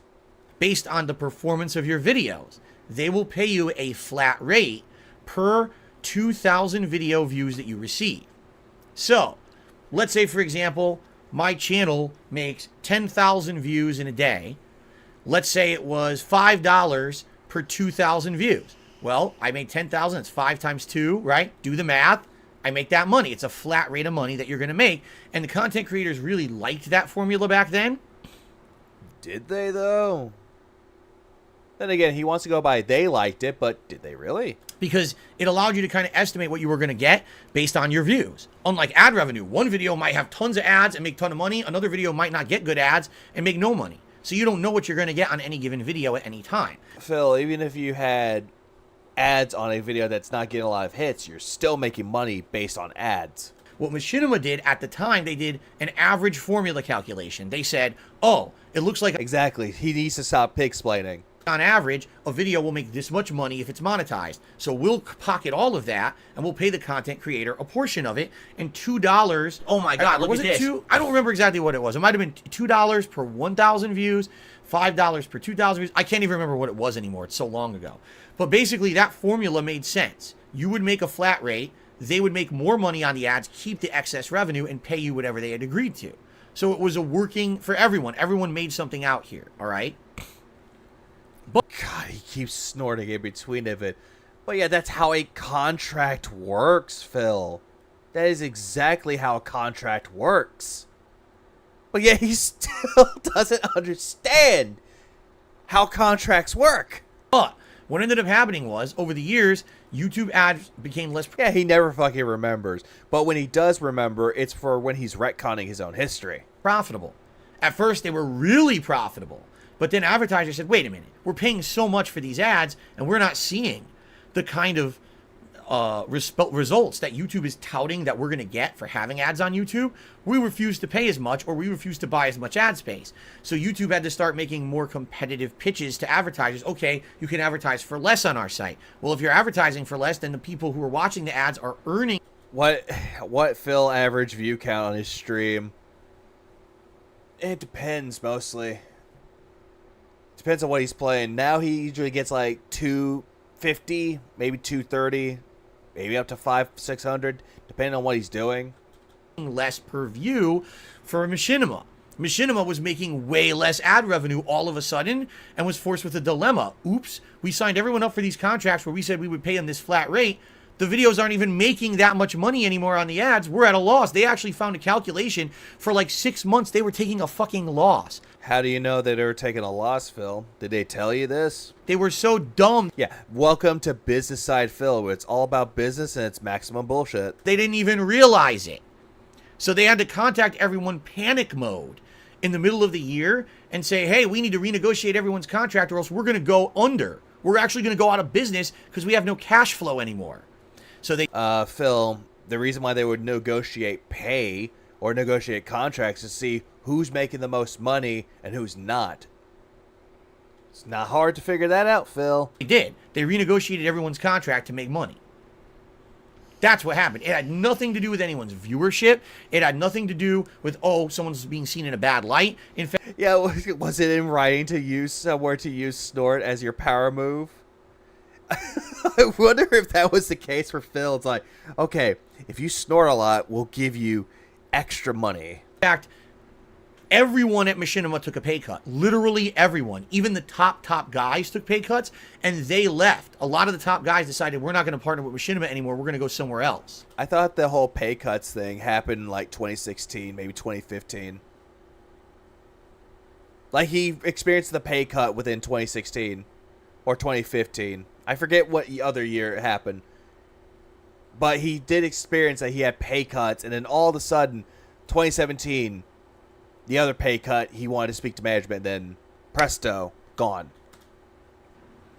So that had nothing to do with me at that time. That's ridiculous conjecture, and it's false. Philip, in why is it conjecture, though? It's still dealing with your time with Machinima. Large part believed his viewership issues to be not because of his content, but rather because of changes that were occurring in the back end of YouTube. Of course. Am I going to publicly admit that the reason that I have viewership decline is because of me? No. And again, back then... You still don't. You're blaming other people for it. You're blaming detractors. You're blaming YouTube for it. You're blaming everyone but yourself. Still. I was like, oh, my shit doesn't stink. My viewers are telling me they love what I'm doing. You still believe that your shit doesn't stink, which it really does. It smells like gin and bacon. And also, your fans tell you that they like your content. Pressing X to doubt with that one. It must be something else. And I surmised that maybe YouTube did something behind the scenes to screw over the little guy. He argued that YouTube was screwing over the little guy. But didn't you say you were one of the top dogs of Machinima? Changing to accommodate viral content while simultaneously hurting who he... Sir Machinima, I'm a former alcoholic. Can I get a pay cut break? Please clap. God damn it. Called the little guys. There you go. Content was being deprioritized, and it was this deprioritization that was to blame for his decreasing viewership. Many of his fans and all of his detractors, however, were unconvinced that this was the only problem, if it even was one. And Nutson's correct. Many indicted him for his inflexibility, an argument bolstered by his adamant refusal to Hey, look, he's playing games on PC with a camcorder pointing at his monitor. alter his content production or maybe he put it on his TV, so he's playing it on the screen. Release methods.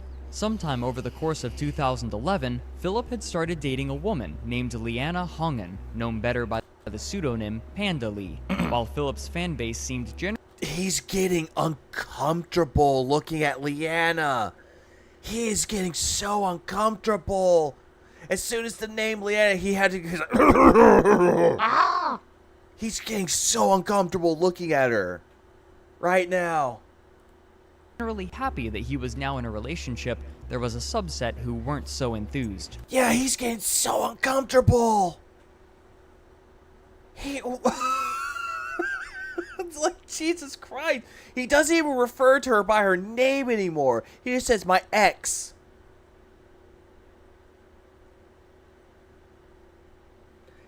God. Yeah, exactly. So uncomfortable. He looks so uncomfortable right now. Many were shocked to learn that Liana was 11 years Philip's junior. Not Asian, by the way. And that they had started dating just after she had turned 18, but most were more concerned about Liana's aggressive tone during cooperative gameplay. Yep. Honestly, when she first came into the scene, nobody liked her. Nobody liked her. Instead, later on, when she started like talking shit to Phil on his own stream, that's when she kind of had a little bit of a redemption arc. I'm not gonna lie. Please clap. Now, I'm going to let this play out. I'm going to comment.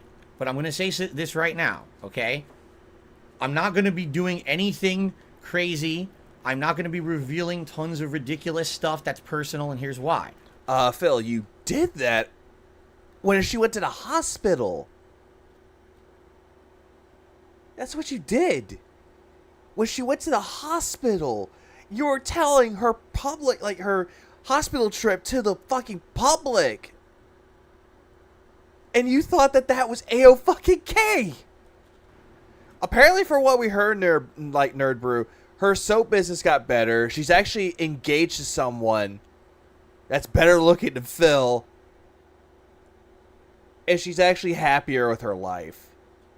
This person has not been in my life for many, many years. Yeah, this person. Doesn't say Liana. Doesn't even say Panda Lee. Doesn't even say his ex. This person. This person has been part of my content. Okay? It would not be fair for me to speak in a manner about personal things when she has not done so. You know what I'm saying? But yet, you accused her of being manipulative towards you, and that she was toxic towards you. So bullshit on that part. And also, yeah, isn't Kat almost close to 10 years younger than Phil? Yes. She's almost the same age as me. I'm 31. This is someone who I have excommunicado. Not had any contact with in very long. I've moved on. My life now, I'm happily married. This is long in the past, but it has to be addressed, obviously. It's part of my history, right? Yeah, it's part of your history, but yet you don't like talking about this history. You really don't. Well documented. I made vlogs with her. We played games together. We traveled together. She was a big part of my life for a long time. But it would be completely unfair for me to come out in like any kind of a negative attack mode here when she... But you did already. You already attacked her already. She has personally decided to be gone from the internet, essentially, and not ever speak negatively about me, which she very well could. I told you guys I was not exactly a bed of roses to be back then. You know what I mean? Like, I was a flawed human, and I... Oh, God, don't go on with this flawed human like bullshit with me. I had a lot of mistakes that I made, and I'm, good on her that essentially she's never come out publicly and said anything bad about me. I'm not going to do that. I'm going to speak very matter-of-factly about the situation. It's kind of weird that she never said anything bad about Phil. It's funnily enough that we all see that, and it's like, she might as well could. She could at this point. But she refuses not to because she's being mature about it and letting the past die. She's learning from her mistakes. She learned from you of how to look for someone that doesn't treat her like you did. Oh, my girlfriend is sick. Leanna's sick. Better wake her ass up so she can make my ass food. Yeah, exactly. Say her name. It's like, say her name. Say the name Leanna. But he won't do it. Because he's too much of a pussy. By the way, it's a very small part of the video. Yeah, I thought you were a flogged pig roach, Phil. You're human. Much surprise. Human. After all. Video, thankfully. So, yeah, thankfully. Let's continue, and then I'll make my comments. Everyone press start. No more talking. Let's press the start before I kill you all. Now it blocks this too. I moved my camera, and now the subtitles are at the bottom of the screen. Hold on. I gotta fix this. I want you guys to obviously see the subtitles. Oh, Jesus Christ. Because the audio quality is not great. Phil, your quality is not great. You have no room to talk. Then again, this is old footage, so no shit, it's not going to sound the best. Everyone's old footage and old videos will never sound the best. Back then, everything I did, the audio quality was shit, so not surprised it's pretty much, not able to be heard here. Actually, I have no idea if this is centered or not. I don't think it is. I don't care. All right. Let's continue. It's fucking stupid. Here we go. I'm going to rewind. Oh, it's fucking stupid. Rewind it so you can hear this part. Oh, now he doesn't want to... Wait. Leanna's aggressive tone during cooperative gameplay. Everyone press start. No more talking. Let's press the start before I kill you all. Also, Phil, your fucking banner on the bottom is covering the subtitles. Also, I noticed that was the Uncharted text. I love how he's like, oh, y'all can't see it. It's like, Phil, we can't see it regardless due to the fact you go, members goal, super chat, tips goal. Well, now you still can't see it. Press a button. I don't know. And he doesn't even bother to fix it. Probably a better gamer than half of you. You probably can't even ready up. Are we level 2? 2011 also marked other strange behaviors from Philip. For example, for his DSP Tries It series. Oh, God, not... No! Phil, you make me angry, Phil! Not this fucking shit again! Oh my God, we're gonna watch this. Okay, but anyway. Okay, so here's what I have to say about this, alright? What is there to say? You thought it was a funny idea to fucking reveal a loofah? He thought this was a great idea! First of all, there's been so much bullshit misinformation on the internet about my former relationship that I'm just going to clarify a few points and then we're going to move on. Oh, great. He's going to cover some points about the relationship. I should have been in bed already, but no. Number one. Yes, it's absolutely true. We had a ginormous age gap. It was 11 years. Absolutely true. Which is kind of disturbing when you think about it, but then again, you met her when she was 16. All right? A lot of groomer. People criticized me at the time and said, what the hell are you doing with someone, They warned you to not do anything with her, but you told them to fuck off. So much younger than you. Doesn't make sense. Kind of ridiculous. Some people don't agree with that kind of stuff. A lot of people don't care. A lot of people say it's your own business, right? But you made it everybody's business, so that's the problem. At the time... Yeah, exactly. Who? It wasn't really a big concern for me. Like, it wasn't something that I even thought about. It was someone who, I had a relationship with, and it wasn't anything that was, how can I say? I don't even know how to properly say it, because you say it the wrong way, and then people take it the wrong way. But, let me put it this way. Man, he's sounding just like he did with the fucking Side-Scrollers interview. Let's put it this way. How can I put this? Let me put this way. Phil, you make me angry, Phil! Like, I get it, Phil. You're pissed off about it. You're... I'm trying to think of it. Now I'm sounding like him here. Fuck. Phil, you make me angry, Phil! That's the problem with you, Philly boy. Is that you're looking at it like it's someone else's fault. But you're putting the blame on her, no one else. I didn't see anything wrong with it. Today... Even though people still called you out and said it was fucked up? Yeah, I probably could say, yeah, I see something wrong with it. Especially because one thing that I will distinctively fun chili to fly to Renton. Oh God! Tell you guys, I love how we're freeze framed at this when I'm talking about this. Well, you paused it at that video.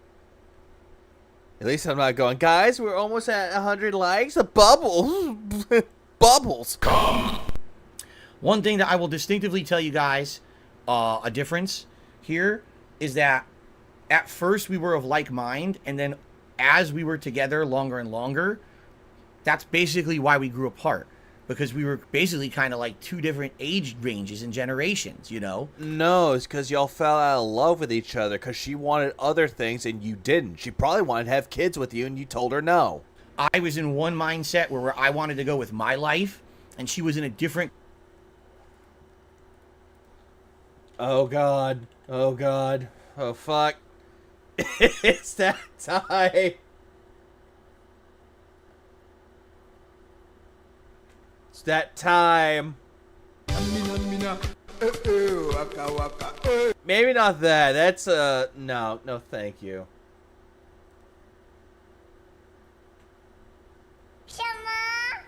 What the hell am I finding? I'm trying to find the right one.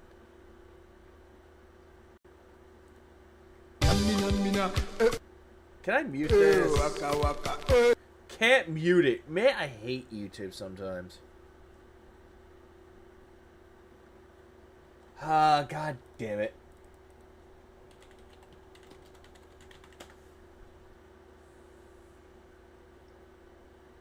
Let's see.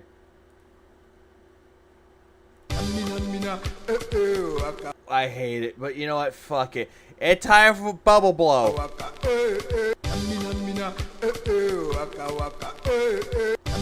Okay, the Bubble Blow is done. Bubble Blow is done. Scared the fuck out of me. I hate that shit. Fucking bubbles, man. Fucking bubbles!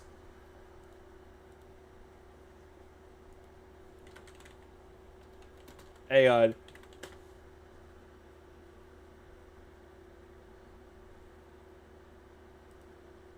Fucking bubbles! Hang on. Yeah, you know what? This is a better one right here. Fucking bubbles! There we go. That's how I feel about it. Fucking bubbles. Completely different mindset where she wanted to go with her life, and those paths weren't aligned anymore. You know what I'm saying? And I think that was directly because of the age. Phil, it's not because of age. Because she wanted to do things and you didn't. She wanted to go out and socialize while you wanted to stay home like a hermit. And that's my fault. I'm the one who willingly engaged in the relationship. You know what? Phil, you later on said it was her fault. What I'm saying? There was nothing legally wrong with it. But age-wise, it kind of didn't make sense at first. You know, oh, we both like games or whatever. It kind of makes sense. Then again, most people that have a common attraction, usually it doesn't last long. But then over time, it's like, what the hell was I thinking? Yeah, you think the age gap between Phil and Leanna became noticeable because she grew up and Phil never did? Ooh. Please clap. Ooh. That is entirely true. Because she matured more. She actually had more ambitions and passions for things, while Phil did not. Phil actually wanted her to be a maid. Pandalee wanted to actually have a life. Yeah, that's... Please clap. Fuck yeah. True. Thinking. You know what I mean? And now... Leanna went snooze-suit, ass up in the air in the hotel room. What the hell are you doing? And here's the bathroom. To comment on her behavior... I'm still commenting on this with this on the screen, by the way. To comment on her behavior... Phil, just ignore the fucking screen. Ignore the fucking video of you scrubbing your balls with a loofah. Behavior? Yes. Publicly, she was incredibly confrontational. I think that... Wait. That's actually the best way to put it forward. Her personality was very publicly confrontational. How so? For speaking her mind? She always wanted to seem like she was superior. She would get the one up on me or anyone involved in anything that she was involved in. So what? That's what you have in a relationship. It happens. It's not a bad thing. right? She would constantly be The one up on people. It's like it always has it that it's not even a bad thing. My girlfriend and I do that. Sometimes I get the one up on her, she gets the one up on me. You know what? Happy life. razzing me. People liked that. Yeah, they like razzing each other because it's funny. It's done correctly. Right? People absolutely liked that she was that kind of a person, because they thought that was a good way to play off of me.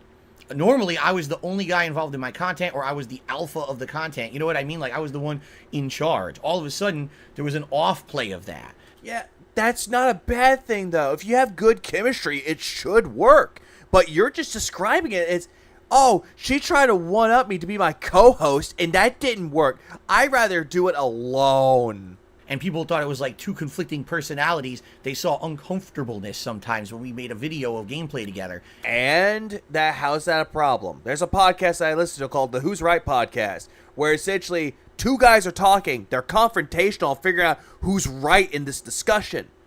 It works because it's chemistry. Sure, it's not a relationship, but it's a partnership. And people actually liked that. At the very same time, you didn't. All right? And this will be actually...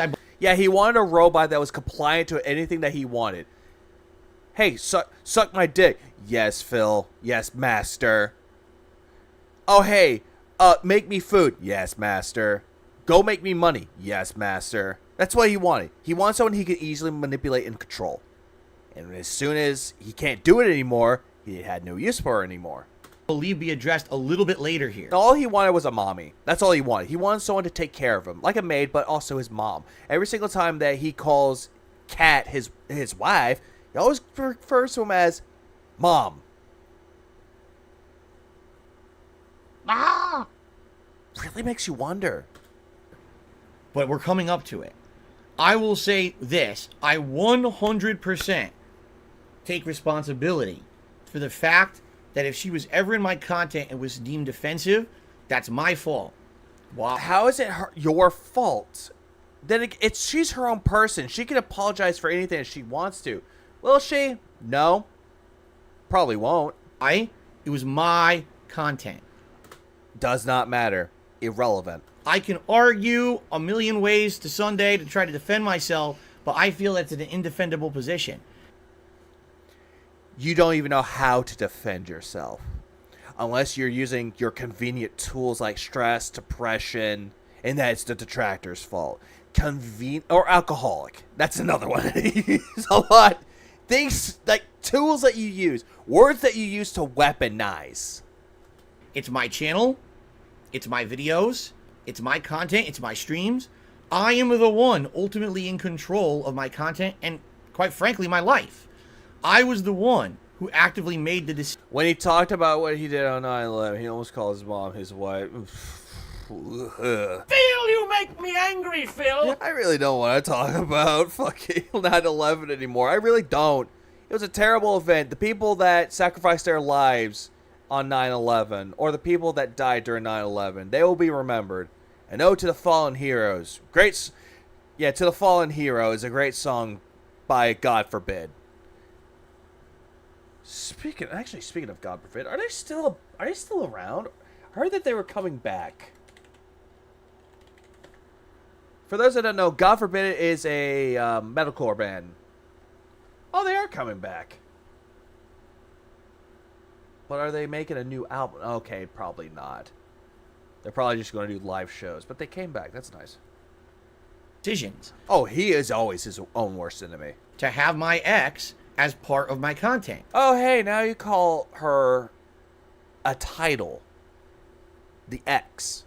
And when I did, a lot of people took that as... Oh, no, he shouldn't have. I was upset with that. I was irritated. I was almost to a point where I got too emotional with it. A turn off and said, not gonna lie, I actually did. Wow, I really don't like her personality. She's very confrontational. She's very offensive and says things that are meant to piss people off and demean you and degrade you. Phil, that's what you do to everyone in your content. But then again, if she was all like that towards everybody, why'd you date her? Why did you want to be in a relationship with her? Oh, right, you wanted someone to control. Phil, you make me angry, Phil. And that's the key word that he wants in all relationships. Control. Relationship with his audience, full control. His wife, control. His family, aka his mom and dad, control. That's what he wants. Right? And totally I get that was a negative thing for my viewing audience.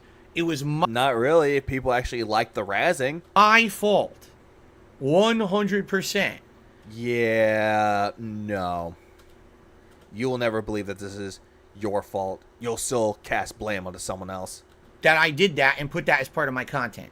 All right? I never had to do that. And I've said this over the years as well. I've absolutely said, listen, one of the biggest mistakes I ever did, and now I know this, and I'm very different now in my personal life now than I was back then. I literally shared you guys everything. You still do. I vlogged every piece of life. Yeah, Phil forgets she was a fan of his.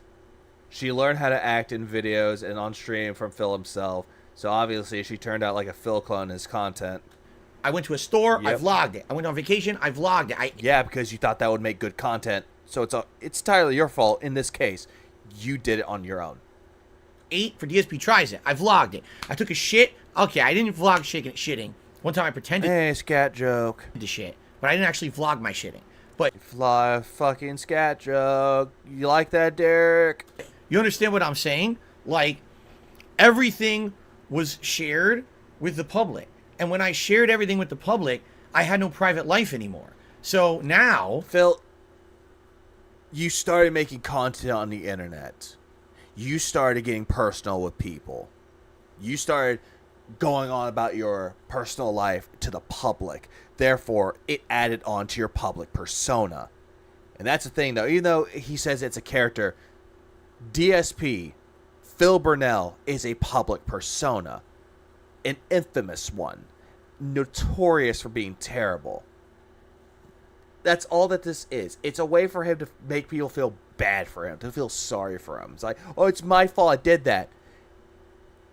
A real person that actually wants to make content on the internet, that wants to remain anonymous or their life personal, they don't bring out their personal shit. All of a sudden, you're seeing things that are harmful to us, to our private life. Well, no. Once you tell people what you're doing in your personal life by vlogging it, it's no longer bad or toxic to everyone else in your personal life. It only becomes toxic to you when you deemed it as toxic. And people were capitalizing on that, especially if they did not like my ex. Oh, let's use this as an attack. Let's use that as an attack, right? You're going to see things coming up, things that people commonly said as negative things towards me. Well, then again, we can also pull up the shit where you're negative and toxic towards other people. Works both ways, Phil. A relation to her, and it's like, if I just separated that, if I had made my private life separate from my public persona and the content that I put out on the internet, I likely would have avoided most, if not all, of those issues. No, you still wouldn't have gotten rid of or avoided all those issues, because it still comes and bites you in the ass like karma. It is 100% my fault. We get it, Phil. You keep saying that it's your fault multiple times. How many times are you going to lie to yourself? How many times are you going to try to convince people that's not your fault when we could see clear through you? And I am taking ownership for that. And I'm not ever going to blame someone else. But you do. You still blame other people. You cast aspersions on other people. For my shortcomings, because I put that stuff in my content, okay? Again, your fault. It is your problem, but you'll still cast blame on other people. But you still will believe that it's your fault, but you'll just still cast like judgments on the other people. Okay? So now I'll say that. Back then, not so much. As you guys know, back then I was a very defensive person. You still are, Phil. You still maintain a defensive personality. Right now, that's what a narcissist does. Every single time something happens to the image of a narcissist, they get defensive and attack people. I will take ownership of that. You never take ownership of shit. Now, without further ado, let's see me take a shower. Nope, let us not do that. You know what? I'm actually just gonna call it quits right here. We're not gonna watch him take a shower. Instead, what I'm gonna do, let me just pull up something. And I'm sorry, Jed, but not sorry for this. What the fuck is it? There you are. What the fuck? This isn't Otters!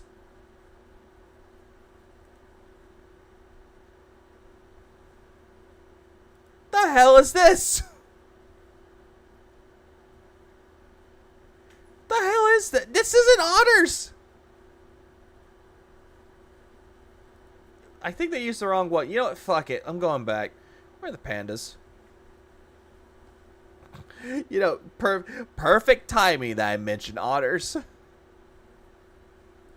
Or pandas, and we're talking about Panda Lee. You know what?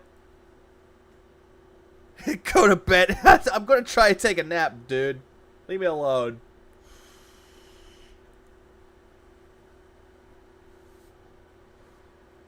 So with that, I'm just going to... Hold on. Where's the music I'm going to use? This is actually perfect.